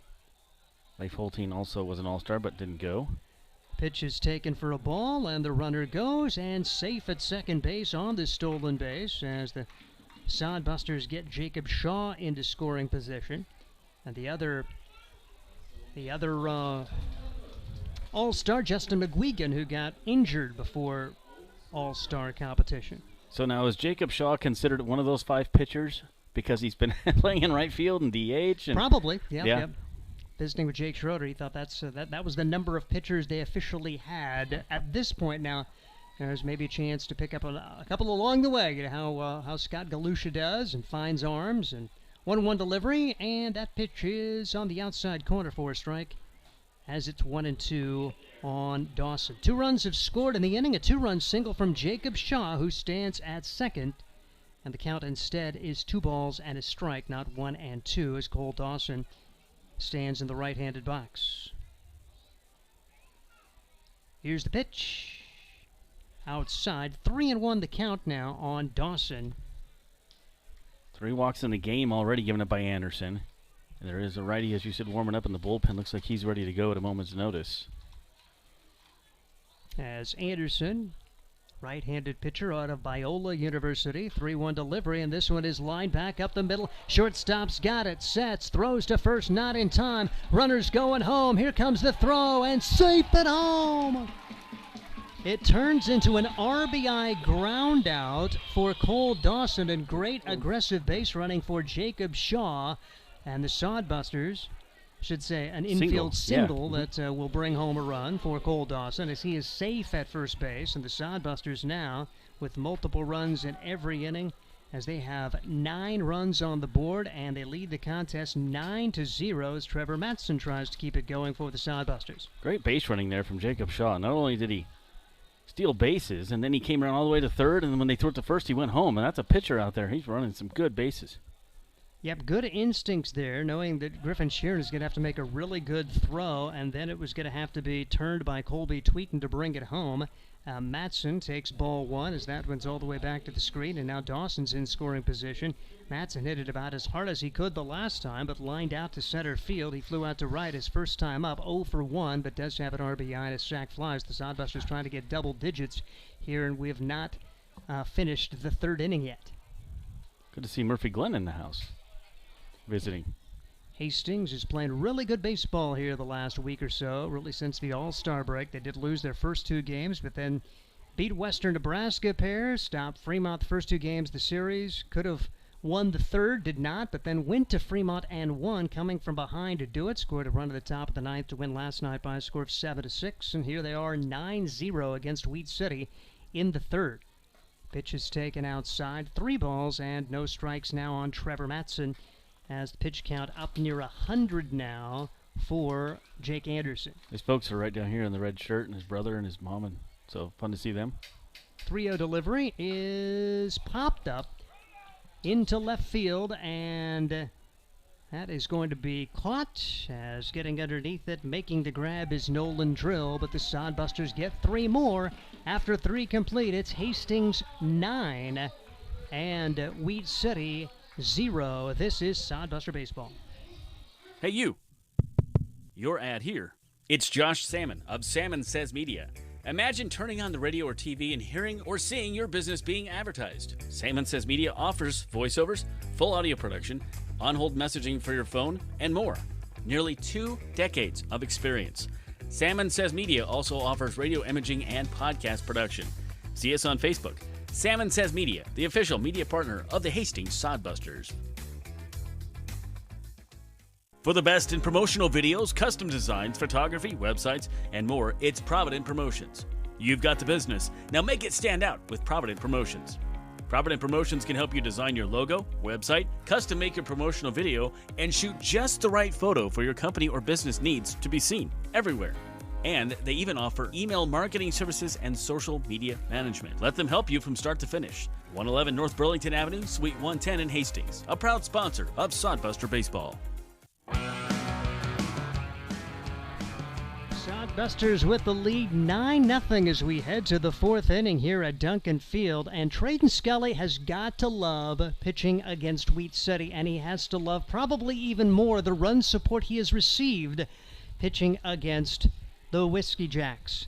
He was the winning pitcher in the 15-0 win the first time, so he gets 15 the first time he pitches. He has 9 runs of support through the first 3 innings today, and kind of a similar format in terms of Scully just coming out and throwing strikes. First game, he went 8 innings, allowed no runs, 2 hits, struck out 4 and walked 2, and a steady diet of strikes at the first 3 innings today, throwing 38 pitches as he will face the 4, 5, and 6 hitters for the Whiskey Jacks. Jake Jelly will try to find the measure of Trayden Scully, the York College product, doing the job here and trying for a deep outing. Sodbusters and the Whiskey Jacks playing just 7 innings of baseball today. Normally 9 innings here in the Expedition League. It's getting late in the year, and so teams battling pitching numbers, so going shorter games at least through today, as first pitch swinging is Jelly, and he lines it into left field for a base hit. Here's an interesting fact. The 3 hits that Wheat City has, they've all been on the first pitch. You had Lingley to lead off the game, then you had Drill back in the 2nd inning, and now Jelly here in the 3rd.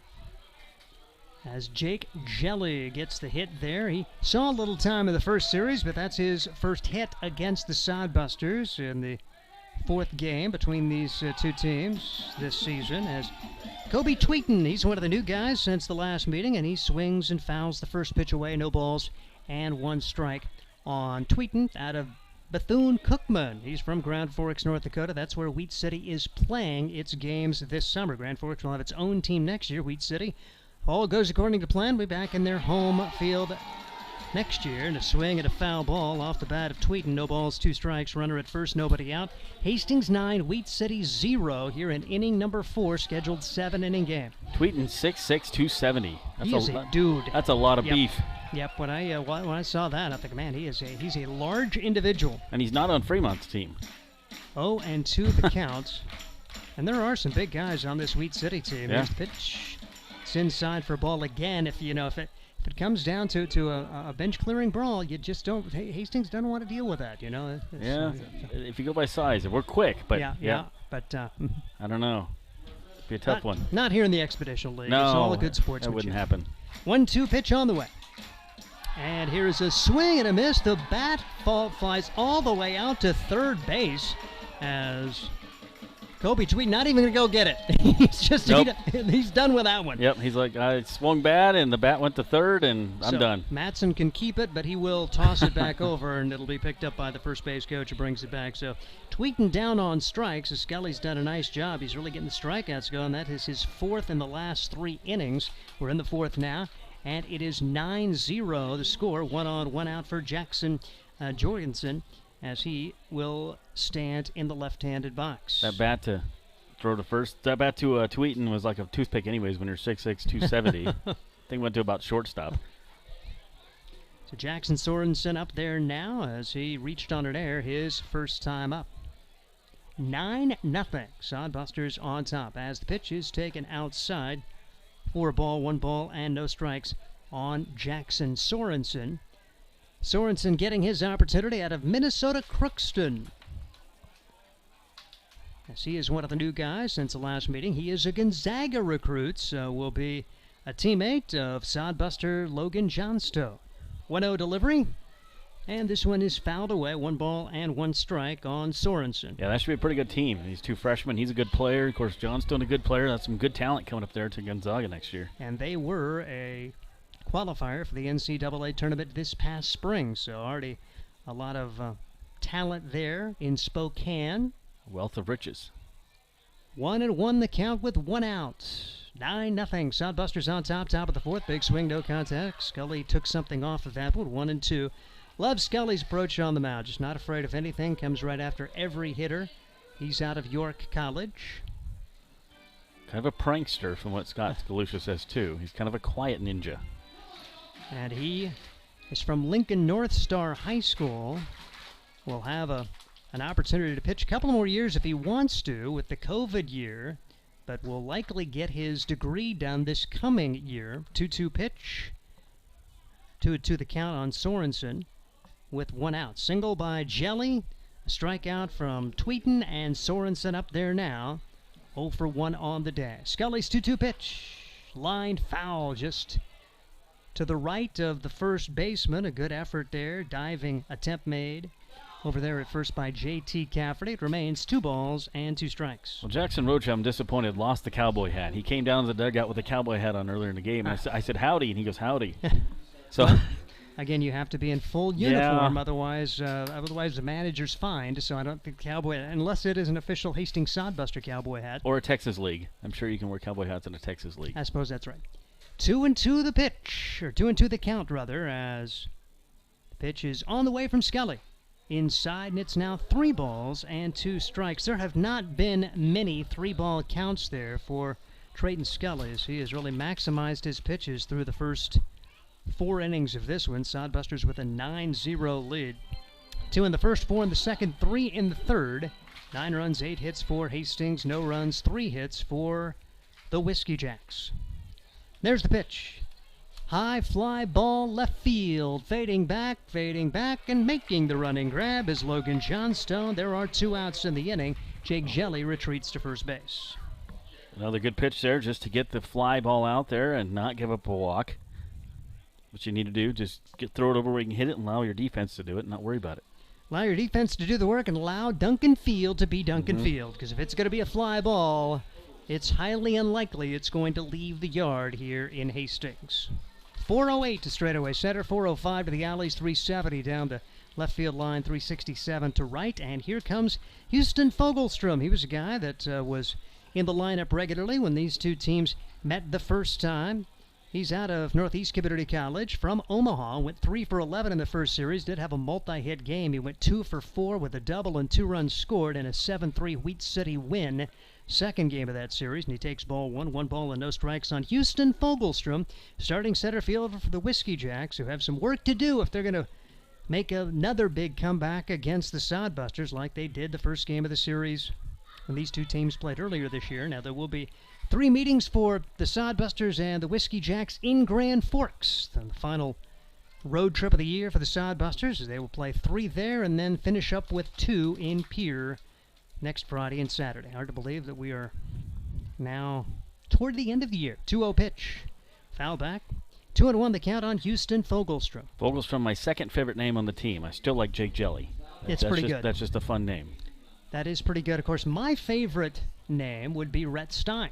Ooh, Rhett Stein is a good one. He must be the athletic version of the Steins. I'm Steve Stein, no relation. And he plays baseball, and I announce. So. All right.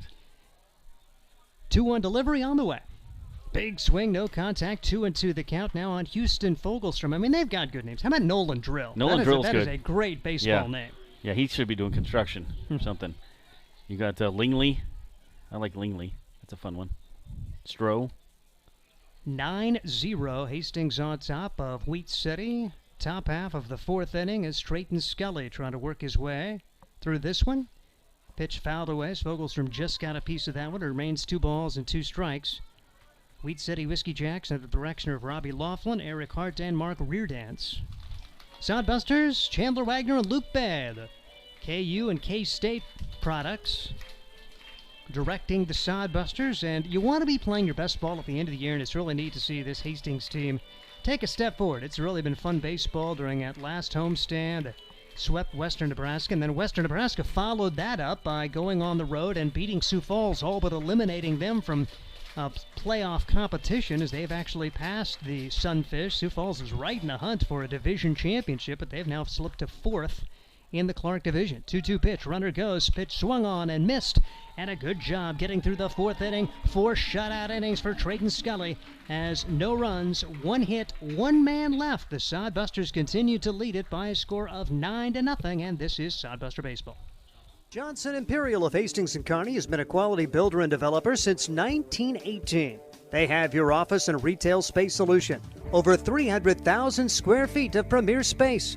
On-site management and maintenance. Great locations and abundant pricing. Space is designed and built to suit. And flexible leasing options available. Johnson Imperial also features general contracting services. Check out all they have to offer. JohnsonImperial.com. Johnson Imperial in Hastings and Kearney. That's JohnsonImperial.com. Nebraska Land Distributing is a proud sponsor of the Hastings Sodbusters. When you come to the ballpark, get a refreshing Coors Light, courtesy of Nebraska Land Distributing. Nebraska Land Distributing also features Leinenkugels, the ultimate summer drink, cold and refreshing, and sold at Duncan Field. Another Nebraska Land Distributing option when you come to the ballpark is light beer from Miller. Everything you've always wanted in a beer and less. Nebraska Land Distributing, proud sponsor of the Beer Batter at all Hastings Sodbuster home games. It is all Hastings' way to the bottom half of the 4th inning. Sodbuster's going to see a new Wheat City pitcher. It's Jackson Harbin making his 12th appearance of the year in 20 innings. He has allowed 12 runs on 14 hits. 11 of those earned. He's struck out 25, walked 21. His record 0-1. His ERA at 4.86, which is below the team average there at 6.64, ninth best in the league. Meanwhile, the Hastings Sodbusters, they've been pitching it really well, and they've lowered their team ERA to 6.26. That's 7th in the league. Fremont number 1, by the way, at 4.59. Yeah, I talked about that before the game, or during the first inning, but Busters have a less than 4 ERA in the last 7 days. That's an accomplishment in this league. It's tough. Because really, the hitting hasn't really improved much. The Sodbusters are last in the league at hitting, and their team batting average is still pretty much right around that 254, but they've been getting great pitching, good defense, and consequently winning a lot of ball games this past week, doing it the old-fashioned way. Now today, 9 runs, 8 hits through the first 3 innings, so the offense is mirroring the defense and the pitching with a solid game. Consequently, it's all going well here in this 7-inning game. The Sodbusters trying to get through the 4th with at least a 9-run lead. They've scored in every inning, and will try to add here, as they'll have Hallback, Johnstone, and Cafferty against the right-hander Jackson Harbin. Harbin has not seen the Sodbusters this year, so new for both sides. See what he brings to the table here. 81 pitches Jake Anderson finished out the night at. As Harbin out of Carson Newman, freshman right-hander, and the pitch is taken for a strike. No balls and 1 strike on Logan Johnstone. He is one of the few guys, on Matt Hallback, as Hallback has had a very good day. Infield single and a triple for him, and he takes the pitch. 1 ball and 1 strike on Matt Hallback. Infield single and RBI, triple and RBI, his first 2 at-bats today, and he lines this one to the right side, but right there is Jake Jelly, first out of the 4th inning. So 2 for 3 there. Scott Galusha is going to come on in. Hey, how you feeling? See how he's doing? Better. Come on in. Better. Is that right? Yeah. The Sodbusters are going to send Logan Johnstone to the plate. He's one of the few Sodbusters who hasn't gotten it going yet today. 0 for 2 on the day. What the heck, Logan? His pitch is taken for a strike there. Went off the catcher's mitt, though. We'll turn Scott down a little bit. He's a little louder than you, Josh. We all know that. Yeah, it's a little loud. My voice isn't quite right, but I feel better, which is nice. I hate missing baseball games, but glad to be back. And you missed 2 in a row? Yeah, I did. I hate to admit that.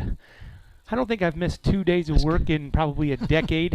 Unless I'm on my back in the hospital, I'm usually not here. But it was kind of a rough deal Tuesday, Wednesday, Thursday.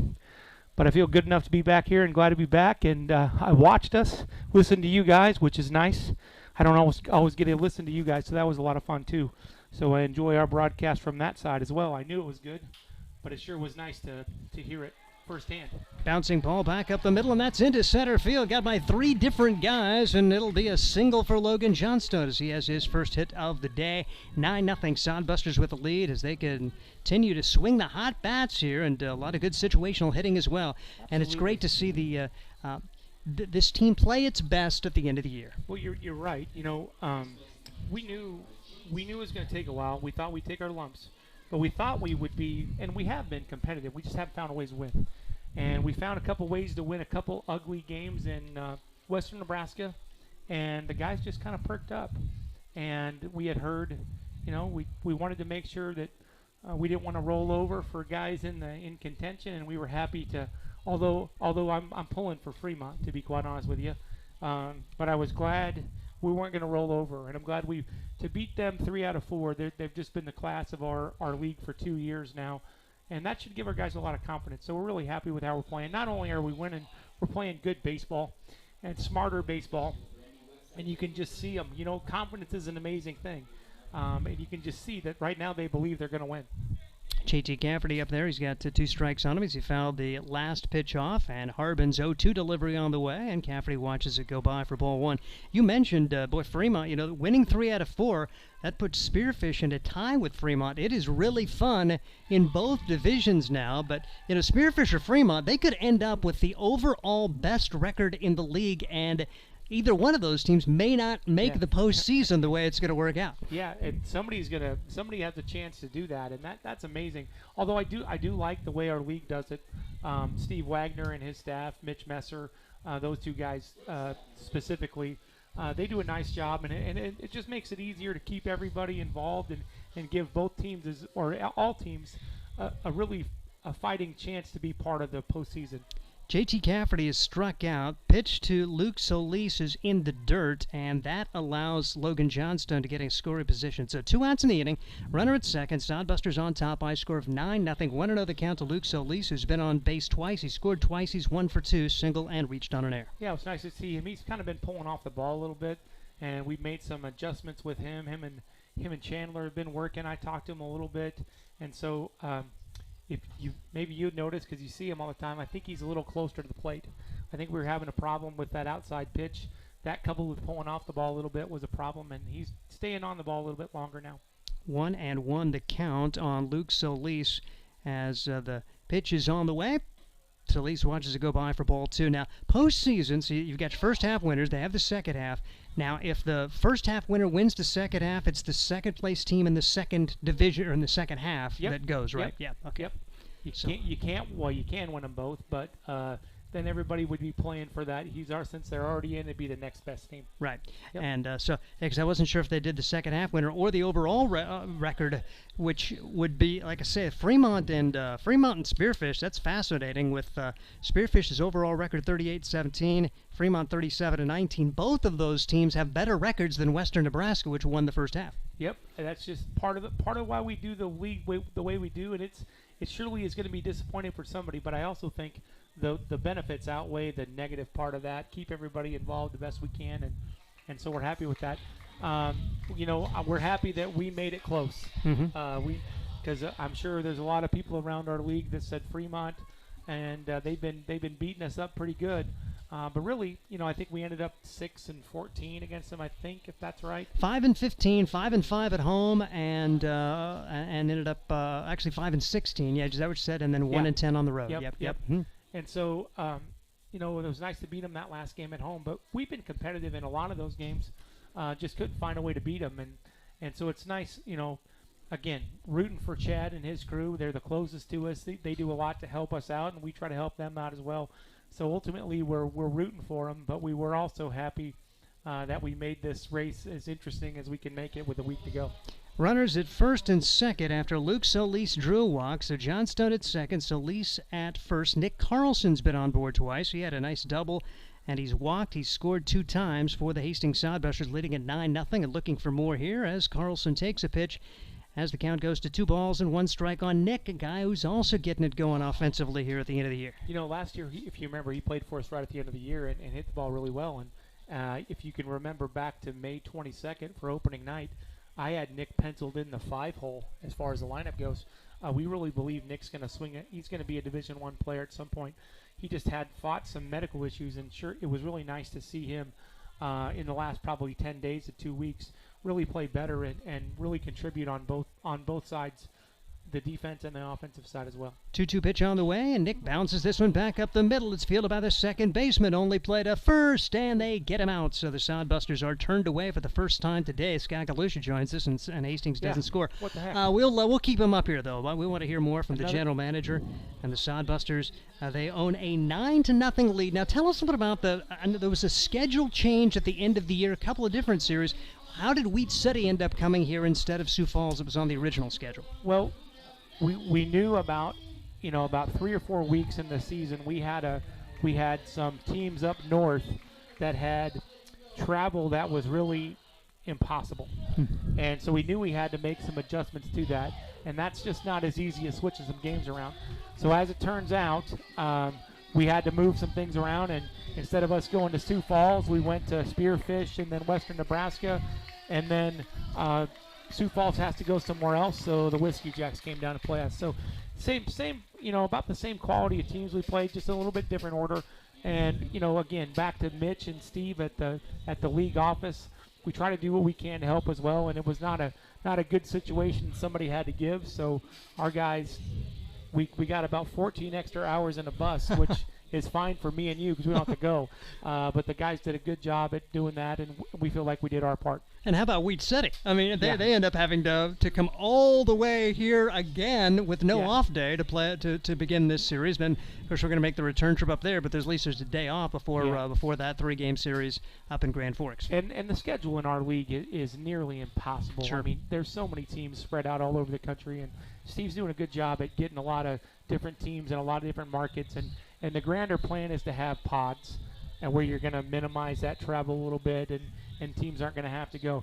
Now, Grand Forks they traded off Hastings instead of, I'm not sure if they either had to go to Montana somewhere or Idaho somewhere. So about the same difference, yeah. They may have got a little bit better, a little more help as far as that goes, but nonetheless, it's a lot that we ask from these guys, and we're always trying to make our league better. Now that we know our league is firmly our feet on the ground, and we're going to be here for hopefully the long haul, we've got to just continue to make things better and better and take a look at the data and try to do what's best we can, not only for baseball, but for these kids that we ask to play for us. Sodbusters lead it by a score of 9-0 as we head to the 5th inning. It will be 8-9-1 coming up. A Nolan drill Griffin Sheeran and Nolan Langley against Trayton Scully. He would like to pitch against Wheat City every time. Number one, he hasn't allowed a run in the 2 meetings, and number two, he's now been given 24 runs of support in the 2 games he's pitched. There's a lot of guys wearing that yellow uniform that like to trade places with him. And you know, Scully is he's such a great guy. One of my favorite things about Scully is, if you haven't, I'm sure you've talked to him a couple times, but he literally is the silent killer. If there's pranks or anything going on in the dugout, you won't know it's Scully, but it's probably Scully. He's in the middle of everything. He doesn't say a word, and he tries to just kind of fade away. But, you know, Scully does, he's a lot like Jeremy Schneider. He just comes out here and executes, and when he hits his spots, he's really good. He's not overpowering, doesn't have great stuff, but what he does do is he competes and understands what he's good at. And he keeps throwing strikes and keeps us in the game, and most of the time we're really happy. We know we're going to have a chance to win when he's on the mound. He's got 5 strikeouts, no walks today, and he keeps peppering the zone. His first pitch was hit hard by Nolan Drill, but Omar Jackson covers a lot of ground out in center field, and he was able to make the grab. So 1 pitch, 1 out. And now Griffin Sheeran up there. He's got a 1-1 count on him. 9-0 Sodbusters on top as we are now in the 5th inning. Hey, can you tell me that strikeout to walk ratio again today? That makes me smile. That would be 5-0. 0. Gotta like 0 that. in the walk. I mean, again, I don't care what level of baseball you're playing. Mm-hmm. If you have 5 strikeouts and no walks, you're at least going to have a chance to win. Now, there's surely oddities every now and again, but the fact of the matter is, if you don't give free 90s, you're gonna have a chance to win a lot of games. And it's taken a little bit longer for our guys to understand that, which is ridiculous, because if you turn around and look out here, it's such a beautiful, vast outfield. You could just say, put it wherever you want, and we'll take it out. And so they're starting to learn that. And so it's really nice for us to play well at the end of the year, and our support has continued, not really wavered all year long as far as our fan base goes. So we're excited, and, you know, I said this before, we're going to win at some point. Griffin Sheeran flew out to center field, and it's also nice to have a guy like Omar Jackson out there. Here's a first pitch swing to Nolan Langley. He is out 1-3 on that put out as 1-2-3. Scully continues to maximize his pitches, trying to get a complete game here as he is now through 5 innings and has thrown 70 pitches in the game. So he has done a very nice job. Actually, how about 61? 61 pitches instead of 70. That so yeah, sounds even better. Gotta like that. Yeah, so he's probably going to go. Yeah. They're going to go all the way. So we're going to go to the bottom of the 5th. This will be my last half inning, maybe your last half inning, and Josh can take it home here. But the Sodbusters get a 1-2-3, and it's going to be 9-1-2 for the Hastings Sodbusters against the Wheat City reliever Jackson Harbin. And you talked about the pod system, the potential for the future. 12 teams in the league right now. Now, Grand Forks is definitely having a team. Have there been any other announcements of any other teams definitely for next year? Or is that going to be more of an off-season announcement? Yeah, that'll be an off-season announcement. I would expect, for as hard as that league staff works on it, I would think we're going to add 2 or 3. Mm-hmm. That would be my guess, and you can kind of, if you put them on a map, you can kind of see what's going on. I would expect a team or 2 in out by the Idaho, Montana people. Mm-hmm. Northern Utah would be my guess. I think I know they're looking at a place or 2 in Nebraska. Mm-hmm. I know they're looking at a place or 2 in Kansas, as well as a place or 2, actually 1 place for sure in western Iowa. That's really all I can say. But, you know, that's just going to continue to make things better and minimize the travel. And I know you've talked about it. You've at least invited some of these guys back for next year. But, I mean, there could be a lot more carryover, a lot more cohesion from this year to next year compared to this season when you knew you were going to have a young team. And that could just, definitely lead to some potential for improvement next year. You got the potential for a pretty darn good team, and they've shown it here the last week. Absolutely. We've put some offers out. We won't get a lot of them to say yes right away, but there's a lot of guys, because we got good quality kids first and good baseball players next. And so I guess I would tell you that our goal is to get, say, a dozen or so of these guys back and keep adding a couple more local kids from Hastings and Kearney and Grand Island as well. And so we're hoping that we get about another dozen or so of them back, and I think that's a real possibility. as it's Jacob Shaw up there now. He has had another nice game. Can't keep him out of the lineup this time of year as the line drive, but right at the shortstop, handled cleanly there by Griffin Sheeran to Jacob Shaw with a 2-run single, an RBI ground out, 1 for 2 with 3 RBIs for the pitcher who all he does is hit when he gets given the opportunity. And now Omar Jackson up there for the Hastings Sodbusters as he will stand to the left-handed box. Talk about a guy who's become an outfielder. How special is he going to be at Arkansas Tech when he's patrolling perhaps center field after he was just an infielder this year? You know, you said it earlier, and I wanted to comment on that. You led me right into it again. Omar does a great job wandering out there, and we had Casey Burnham last year, and so we've been blessed with great outfielders over the history of the Sodbusters, and Omar is no exception. He's done a fabulous job for a guy that's never played outfield before, literally never before he got to us. And he's just adapted to it real well. He about gave me a heart attack the one night when he dropped the last out of the game, and then they loaded the bases and we got out of it. So I don't know. Omar may not be in the lineup if we lost that game. I'm not sure. But he is a fantastic kid. Jesse and Rose, his parents, are phenomenal people from that Mansfield, Texas area. And they've both been up, or Jesse's been up here twice, and Rose has been up here once, and we met his sister as well. And just a great quality family, and these are the kind of kids that we want to keep bringing in to the Sodbusters organization, and that's just more important. Believe me, I want to win, but I'm not going to sacrifice. I'm not going to sacrifice the quality of kid that we bring in just to win a couple more games. I think we got the best of both worlds right now, and we're finally showing what we're made of, which is nice to see. Omar has drawn a walk. He's had a very good day. Now 1 for 2, 2 walks, 2 stolen bases, 2 runs scored, and an RBI for the leadoff man for the Hastings Sodbusters. 1 on, 1 out. Cole Dawson, who's had a perfect day, 2 for 2, 2 runs scored, a double, and an infield single to bring home a run. So the top of the order, Jackson and Dawson, have been outstanding for the Sodbusters. It's 9-0 Hastings, bottom half of the 5th inning, 7-inning game today. Dawson had the big hit last night for us, too. The Sodbusters battling from behind, getting the go-ahead run in the top of the ninth. Yeah, we had chances all night. I mean, the guy that we count on the most, Trevor Matson, came up with 2 outs and the bases loaded. Didn't get it done. His next at bat, he came up with second and third, 2 outs, and didn't get it done. And we just hung around there, made the right plays, got good pitching from Ryan, well, everybody yesterday for sure, but Ryan Melvin, of course, and Jake Bigham did a great job at the end, but we got the big 2-out hit from Cole.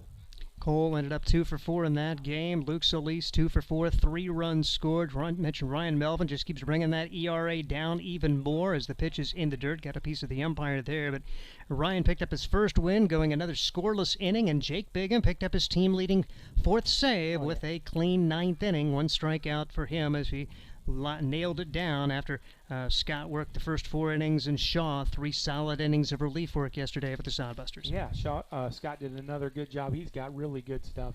I would suspect he's going to make that rotation for the Wonder Boys in the fall. And if they don't, that's a good sign for the Wonder Boys too. But he's got really good stuff. And Ryan Melvin, that's just the Ryan Melvin that I've known and loved for the last 4 or 5 years when he played for me in high school or for our program in high school. Just consistent, a really good kid, just goes out and does his job. And then finally, we've seen the Jake Bigham of 2020. Came up there with a little bit of attitude, throwing strikes, a little more snap on those breaking balls, and he's been really good the last 4 or 5 outings. Fly ball out to right field for Cole Dawson as Jackson Harbin's done a nice job. Put 1-0 on the board, and he's got 1 on with 2 outs here for Wheat City, and Trevor Matson comes to play. Trevor 0 for 2 does have a sacrifice fly to bring home a run back in the second. Sodbusters taking control with 4 runs in the second after they scored 2 in the first, added 3 more in the third, and no balls, 1 strike to count on Trevor Matson, one of the All-Stars for the Hastings Sodbusters. He hit the ball hard at least 2 of the 3 times. I think all 3 of them were pretty hard. But he's got what's called family-itis today. His family is here from Riverside, California. Met his mom and his dad and his brother today. Super nice people, which you would expect. Looking at his mom, you can tell who he looks like. It's pretty. I love that when you get to know these kids. But I'm sure he's told them about 1,000 times that he hit one out of here, and he's trying a little too hard. Well, he watches strike 3 here, and so the Sodbusters go down. No runs, no hits, 1 man left. As we appreciate Scott Galusha joining us, 9-0. It'll be Josh Sama to take us home when we come back, as you are listening to Sodbuster Baseball. I'm a working mom. I don't have a lot of time for grocery shopping. That's why Sam's Club is so convenient. I can get the food my family loves, household supplies, and be on my way. My husband likes that they offer oil changes and tire services. Really saves him time. They have early hours for Plus Club members so I can beat the crowd on the weekend. Plus, Sam's Club offers free curbside pickup. Order online or in the app. Sam's Club, Grand Island. Sam's Club, a proud partner of Sodbuster Baseball.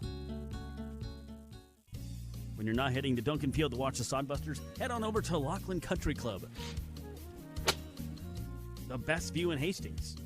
Their 2-story window overlooks the pristine course, their upscale clubhouse, and their kitchen crafts delicious dining menus. Behind the scenes is an entire full-service team led by their banquet manager who's working to make sure your event is executed flawlessly. Laughlin Country Club, 402-462-4151.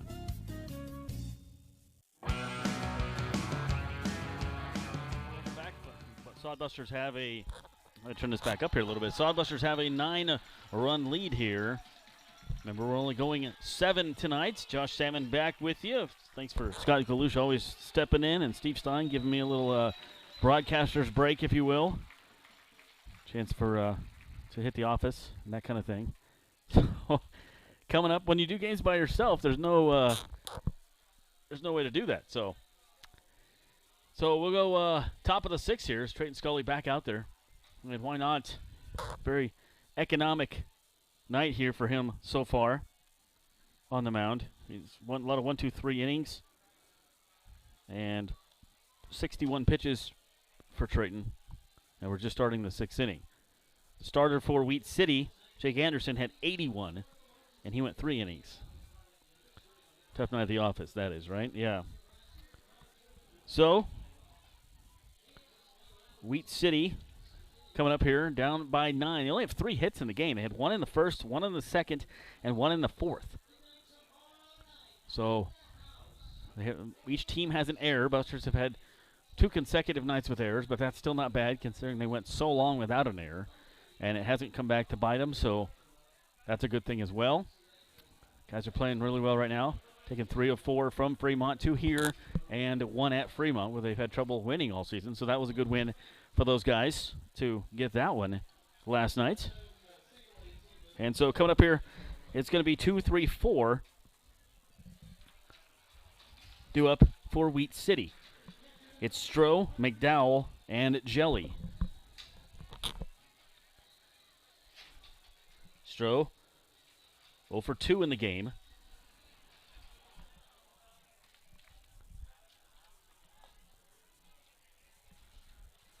First pitch misses for a ball. Appreciate you guys tuning in on the YouTube or listening on the Mixler radio app, both online. It's been a fun season hanging out with you guys. 2 more games left here at Duncan, and then the guys hit the road. I don't travel with the team. 1 down. So, my second official year as the voice of Sodbusters. Appreciate you guys hanging out with me. Hopefully they have me back in next year, because I love doing baseball. It's like, you know what? I'm getting paid to do this right now. I'm getting paid to watch baseball. Sure, I'm talking about it, but still fun. Caleb McDowell, he's 0 for 2 as well. Comes up. 1 down here. Top 6, 9-0, guys in yellow. The ball's in 1 strike. Trayton Scully.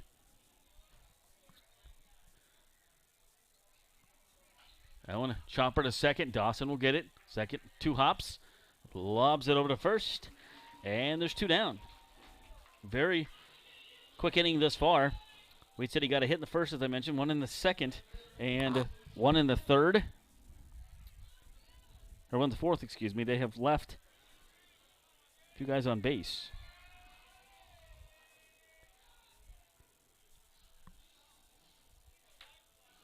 And that brings up Jake Jelly, my favorite name on the team for Wheat City. Just a fun name. That one fouled off on the first base side.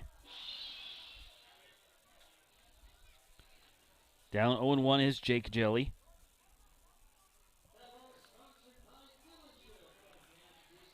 Jelly, 1 of the 3 hits. He had the last of the 3 hits by Wheat City. That one coming in the 4th inning. It's also grounded out back in the first. Very, very humid night here at Duncan Field. Lights on. Only playing 7 innings. We're number 6 right now. That one gets away from Carlson, but no harm, no damage as there's nobody on base.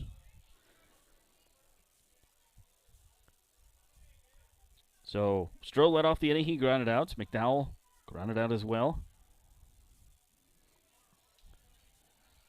2-1 to count here on Jelly. High fly ball. Center field. Omar with the GPS on. Tracks it down. And a 1-2-3 here for Wheat City in the 6th. They only have 3 outs left. Buster's up 9-0. Bottom 6 coming up. Can they add some more? Sure. Why not? We'll see what happens. This is Sodbuster Baseball from Duncan Field. And we'll be right back. We'll take a word now from John, who we got? Ruts? Heating and air conditioning. Sodbusters baseball and hot weather, so make sure you stay cool with Ruts. Ruts Heating and AC is your #1 source for residential and commercial HVAC services in Nebraska. For over 45 years, Ruts has been a name to trust for repairs, installation, and maintenance work on time. Call Ruts Heating and Air Conditioning today to discuss your HVAC needs, free estimates, and the guarantee their work. Whenever your heating or AC needs, trust Ruts. Visit rutsheating.com. Odyssey. Casual, modern, and innovative cuisine, drinks, and service in the heart of downtown Hastings. The website is odysseydowntown.com. Call for reservations 402-834-3811. Odyssey. Reservations are required for lunch and dinner. Carryout orders taken on the day of carryout only.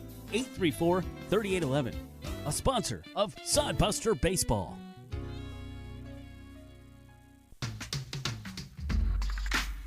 Bottom of the 6th inning here. It is Josh Salmon back with you. Nate Miller to my right, running our TV cameras, does a wonderful job on that. As Busters come up here in the bottom of the 6th, Trayton Scully went 1-2-3 right through the defense, or right through the offense of the Wheat City Whiskey Jacks. So Busters able to put on 2 in the first, 4 in the second, 3 in the third, and haven't scored since, but that's quite a few runs in the first few innings. Harbin back out there for pitching. It'll be JT Cafferty, Solis, and Carlson. 6-7-8 here, 2 up. Swung on and missed by Cafferty. He has flown out twice. That one fastball misses outside. Ball and a strike. I was doing a little chatting a moment ago on the YouTube page. I'm sorry, Hallbeck. I always confuse those guys. 24 and 25. They're both tall, similar build. Yeah, pretty close to each other in the lineup. So I'm sorry, it's Hallbeck. I was making a generic scorecard when I was standing out of the way. That one out to right field. That is going to fall. Extra bases again for Matt Hallbeck. He already has a triple in this game. He's going for another one. Is he going to lose the helmet this time? Nope, it stays on as he stands up at third base. Another triple for Matt Hallbeck. 3 hits in the game. 2 of those 3-baggers. He says, call me JT.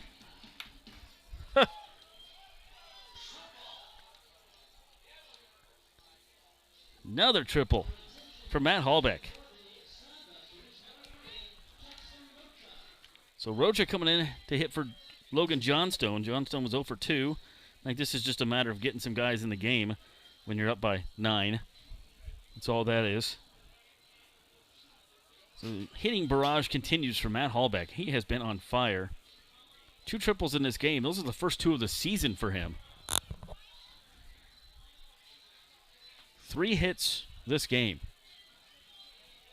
Hallbeck has just been playing outstanding this last week. Interesting to see tomorrow what his numbers are for the last 7 days, because they were very good coming into this game. That one over the corner for a strike. I was down earlier talking to one of the other players, and Jackson Rocha walks by with a cowboy hat on. I look at him, I go, howdy. He goes, howdy. Here's the 0-1. And the breaking ball inside. That's a pretty good pitch there from Harbin. Had some nice movement on it. Rocha pinch hitting for Logan Johnstone. He'll probably take over duties in left field, I'm guessing. Buster's up 9-0, so might as well get him some at-bats. Swung on and missed on the fastball, and down goes Jackson Rocha. 3 strikeouts now for Harbin. Now brings up JT Cafferty. I get so excited because I'm wearing my number 24 jersey. It just happened that was the number I got when I went on the auction to get this jersey. Breaking ball, that one in there for a strike. So Hallback leads off the inning with a triple. Inside out swing, popped out to right field. Jelly making the catch, tagging his Hallback. The throw is going to be offline and way up third base line. Matt Hallback scores. Did he touch home? Okay, I guess he did. I didn't know. He did. So a fly out to right field. RBI there for Cafferty. So Busters now lead 10-0. There is no 10-run rule. There is 7 innings, though, in this game. And that brings up Luke Solis.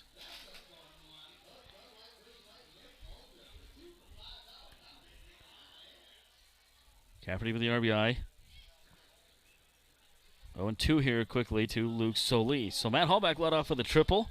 Rocha came up to pinch hit. He struck out. Cafferty flew out to right but got the run in.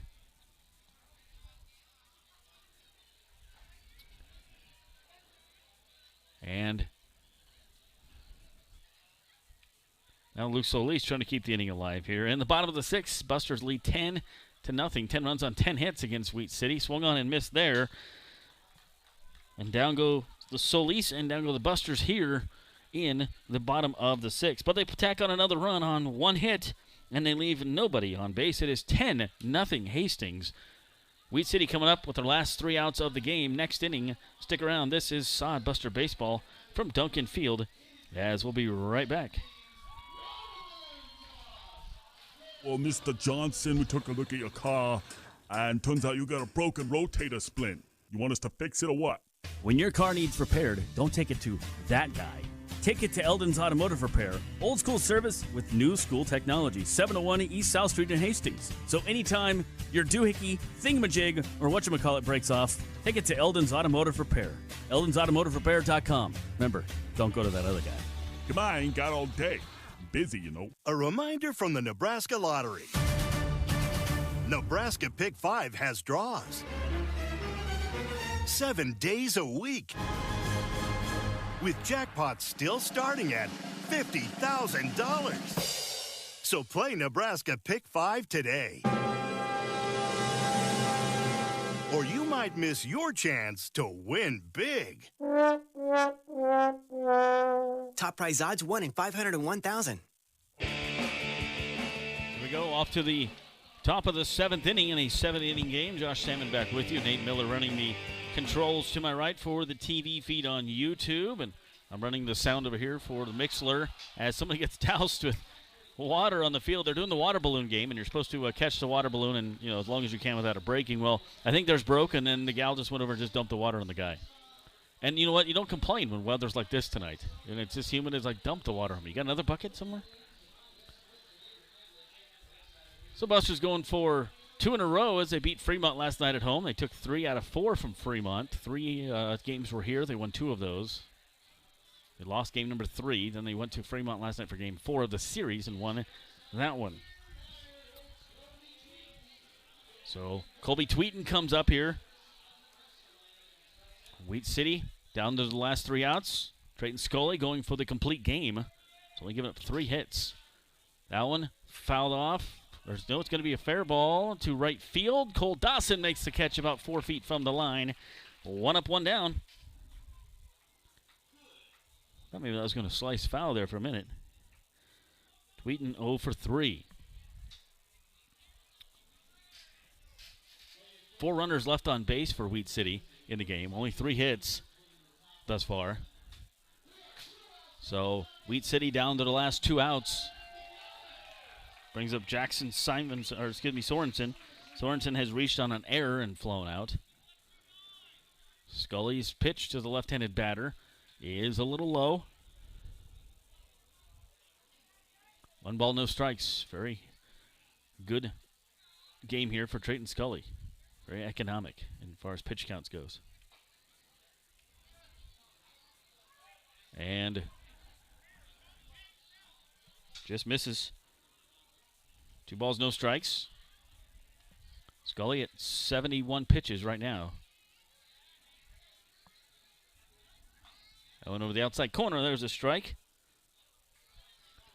He still hasn't met what the starter had in 3 innings for Wheat City. He was at 81 when he got pulled. 74 coming up here for Trayton Scully. I forgot to carry the 1. That's a foul ball. Like to see you back here tomorrow. Only 2 home games left at Duncan Field. 6:35 tomorrow. Same 2 teams. And 6:35 on Sunday.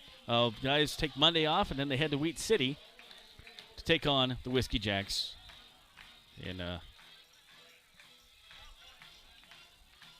North Dakota. And for 3 games, and then they head to Pierre. And then the regular season's over. So Busters have just 7 games left. 2 at home. Here is the 2-2. Swung on and missed. Got him. Strikeout. 2 down here in the 6th. Game over. Trayton Scully. 6 strikeouts in the game. Only 3 hits. Going for the complete game. No walks either. Look at that goose egg up there for walks. So, rest on the shoulders of Houston Fogelstrom. 0 for 2. Takes a strike. I don't know if this crowd all knows. I think everybody knows that it's 7 innings, but everybody's staying put. They're up by 10. Nobody's heading to the cars. It's good to see. Here's the 0-1. Swung on and missed. 0-2. Trayton Scully going for the complete game win here and the shutout. Now the crowd getting on their feet here, cheering on the Sodbusters and Trayton Scully. The 0-2 and strike 3 called. Froze him and the ball game's over. Busters win it 10-0. 10 runs on 10 hits and 1 error for them. Wheat City had 3 runs, no hits, and 1 error. Trayton Scully going complete 7 innings. Gave up only 3 hits, no runs, no walks, 6 strikeouts. That's a lot of zeros, and that's a good thing. Strikeouts had 6. Obviously, the loss will be Jake Anderson for Wheat City. Now, we only went 7 innings tonight. We'll see probably 7 innings tomorrow as well, as some of the arms are getting kind of tired at this point in the season, and the managers talking over about what they want to do on that one. And we'll look at the lineups here. As we won't go to break, we'll just take a look at the lineups. Omar Jackson was 1 of 2 in the game. Scored 2 runs, stole 2 bases. Cole Dawson, 2 of 2. 2 RBIs for him. Trevor Matson was 0 for 3, but had an RBI on the fly ball. Matt Hallbeck, .333 he's batting on the season right now. 3 hits out of 4 at-bats. 2 RBIs. Crazy good night for Matt Hallbeck. Scored a run. Jackson Rocha came in, struck out. He was 0 for 1. Logan Johnstone was in originally before that. He was 1 of 3 at the plate. You had J.T. Cafferty was 0 for 3, but an RBI. Luke Solis was 1 of 3, excuse me. Nick Carlson was 1 of 2, and Jacob Shaw was 1 of 3. He even stole a base as well. For Wheat City, well, it's very easy for them. It's only 3 hits. Lingley had 1 to lead off the game. Then you had Jelly had 1 in the 4th, and you had Nolan Drill had 1 in the 2nd inning, and that was it for them. They struck out 6 times. 6 times. So 6 strikeouts there for Trayton Scully. And no walks. That's a big thing as well. You hurt yourself with walks, and Busters just play all around good nights tonight. Fun to have the W on the column. Get plenty of scoring. 2 in the 1st, 4 in the 2nd, 3 in the 3rd, and then they put 1 more on just for good measure in the bottom of the 6th. Trayton Scully went the complete game, which is outstanding because that saves arms. And we'll see if we'll get Chandler Wagner up here in a little bit. We'll take a quick break and come back and see if Coaches makes his way on up here. As Busters win it 10-0. Take 1 from Wheat City, game number 1. We'd like to see you tomorrow. We'll be right back with postgame show continues here on the broadcast. Hastings & Kearney has been a quality builder and developer since 1918. They have your office and retail space solution. Over 300,000 square feet of premier space.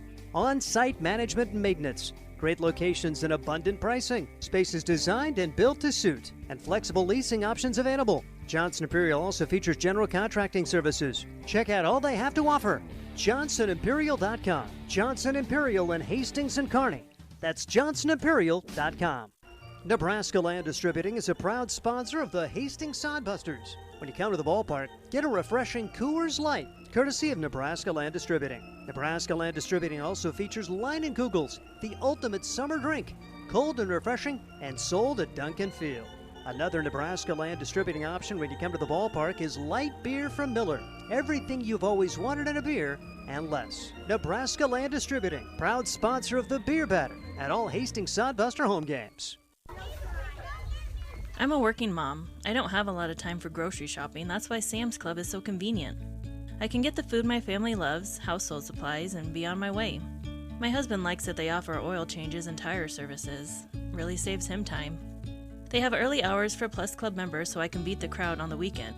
Plus, Sam's Club offers free curbside pickup. Order online or in the app. Sam's Club, Grand Island. Sam's Club, a proud partner of Sodbuster Baseball. Welcome back to the post-game show. Busters win it 10-0 in the 7-inning game. Josh Salmon back with you here on post-game as take a look at some of the other scores around the Expedition League and see if Coach makes his way on up here, which I think he's going to. He usually does. I think only one time this year he has not, and he apologized for it. And I was like, you don't need to apologize. You're a busy man. I totally understand it.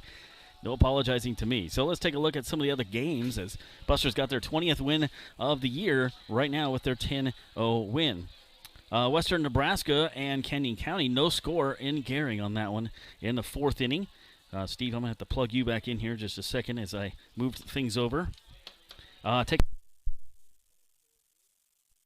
am. Okay, there we go. Sorry, I was getting a buzz out of my headset here, Steve. So you're back. There you are. I was going to say, man, if you don't need me, man, okay. You're good. Casper and Sioux Falls, no score in that one. That one's just getting underway. Spearfish has been playing some really good ball. No score in that one against Source Valley at Spearfish in the 3rd. Pierre Trappers up on Fremont right now, 7-2 in the 5th. So that's interesting. Pierre's leading Fremont. 7-2. See, that is, I really thought, just looking at the schedule, as you had the two teams flat-footed tie with Spearfish and Fremont. That Fremont probably had the easier schedule this weekend. They're home to Pierre, but that's baseball. You never know day to day. And so, Spearfish gets the leader of the other division playing Soros Valley, but that's the way it goes sometimes. And, you start to struggle a little bit, and then you start to scoreboard watch, so that's fascinating. Yeah, and they're only in the 5th inning, so you know how Fremont is. They could come back on that one. But our score here, 10-0, is Chandler Wagner joins me, and Coach, fun win tonight, 10-0. Trayton Scully went the distance. Talk about that. I know it was a 7-inning game, but still only gave up 3 hits. He looked good. Yeah, that was a big bounce-back start for him. Obviously struggled the last couple times out, and went out there and threw every pitch he had for a strike and kind of dominated, so it was cool to see. No walks in the game. I don't know if we've said that any time at this season at all, so that's a good thing to see, the big 0. Yeah, I don't think we've seen that, like you said, all year or hit by pitches. So we've been playing good D and throwing a lot of strikes, so that's kind of been the key to our success. Matt Hallback continues his hot hitting. 2 triples for him. You had Omar get in there, steal some bases. He's stolen 5 bases in the last 2 nights, so it's good to see him back at the top of the lineup. Yeah, I kind of just let him go on his own. He's a smart enough base runner that he can do it on his own, and he's been picking pitches out and been really smart out there. Hallback just swinging a really good bat for a kid that's just getting used to college baseball. I think he's got it figured out pretty good and a good career ahead of him at UC San Diego. Yeah, I'm excited to see what he does this next year because I think he can go in there and play right away, and I think he's going to be an impact guy for him. Nick Carlson on base twice tonight. Everybody up and down the lineup did pretty good there tonight, and you got a chance to get Jackson Roche in. What about Jacob Shaw? I know he always bugs you to hit. Oh, I can hit. And he gets up there and he got a single and he stole a base and scored a run. It's like, don't hurt yourself. You're one of our pitchers out there. He's been good every time we put him in the lineup, honestly. It's been tough to get his at-bats in just because he does pitch too. But every time we get up when there's a runner on third base, less than 2 outs, he finds a way to get him in, and he's done a good job for us. Yeah, you kind of have to get creative this part of the year with the arms, because we did 7 innings tonight because of lack of arms for both teams, and so Trayton going the distance was huge. Any idea who's going to pitch tomorrow for you? I think Cafferty will be on the mound tomorrow. So JT will get the start for you. So that should be a fun one against Wheat City, and then one more here, and then you see these guys. You take a day off, and you see them at their house. 3 more games. So a lot of Wheat City, but at least Fremont's out of the picture. Yeah, it's good to be done with those guys. Finish on a strong note with them, and happy to be done playing them. I know you don't watch the rankings too much in the league, but it's been kind of interesting with Spearfish and Fremont and Western Nebraska, who won the first half. One of those teams may win have the best record and not even make it to the playoffs. So that's kind of interesting. Yeah, I've been paying attention a little bit more lately, but yeah, it'll be interesting to see what happens. Sodbusters playing really well. Look at the pitching coming into this game. You guys were under 4 for the ERA in the last 7 days, and just been playing really, really well.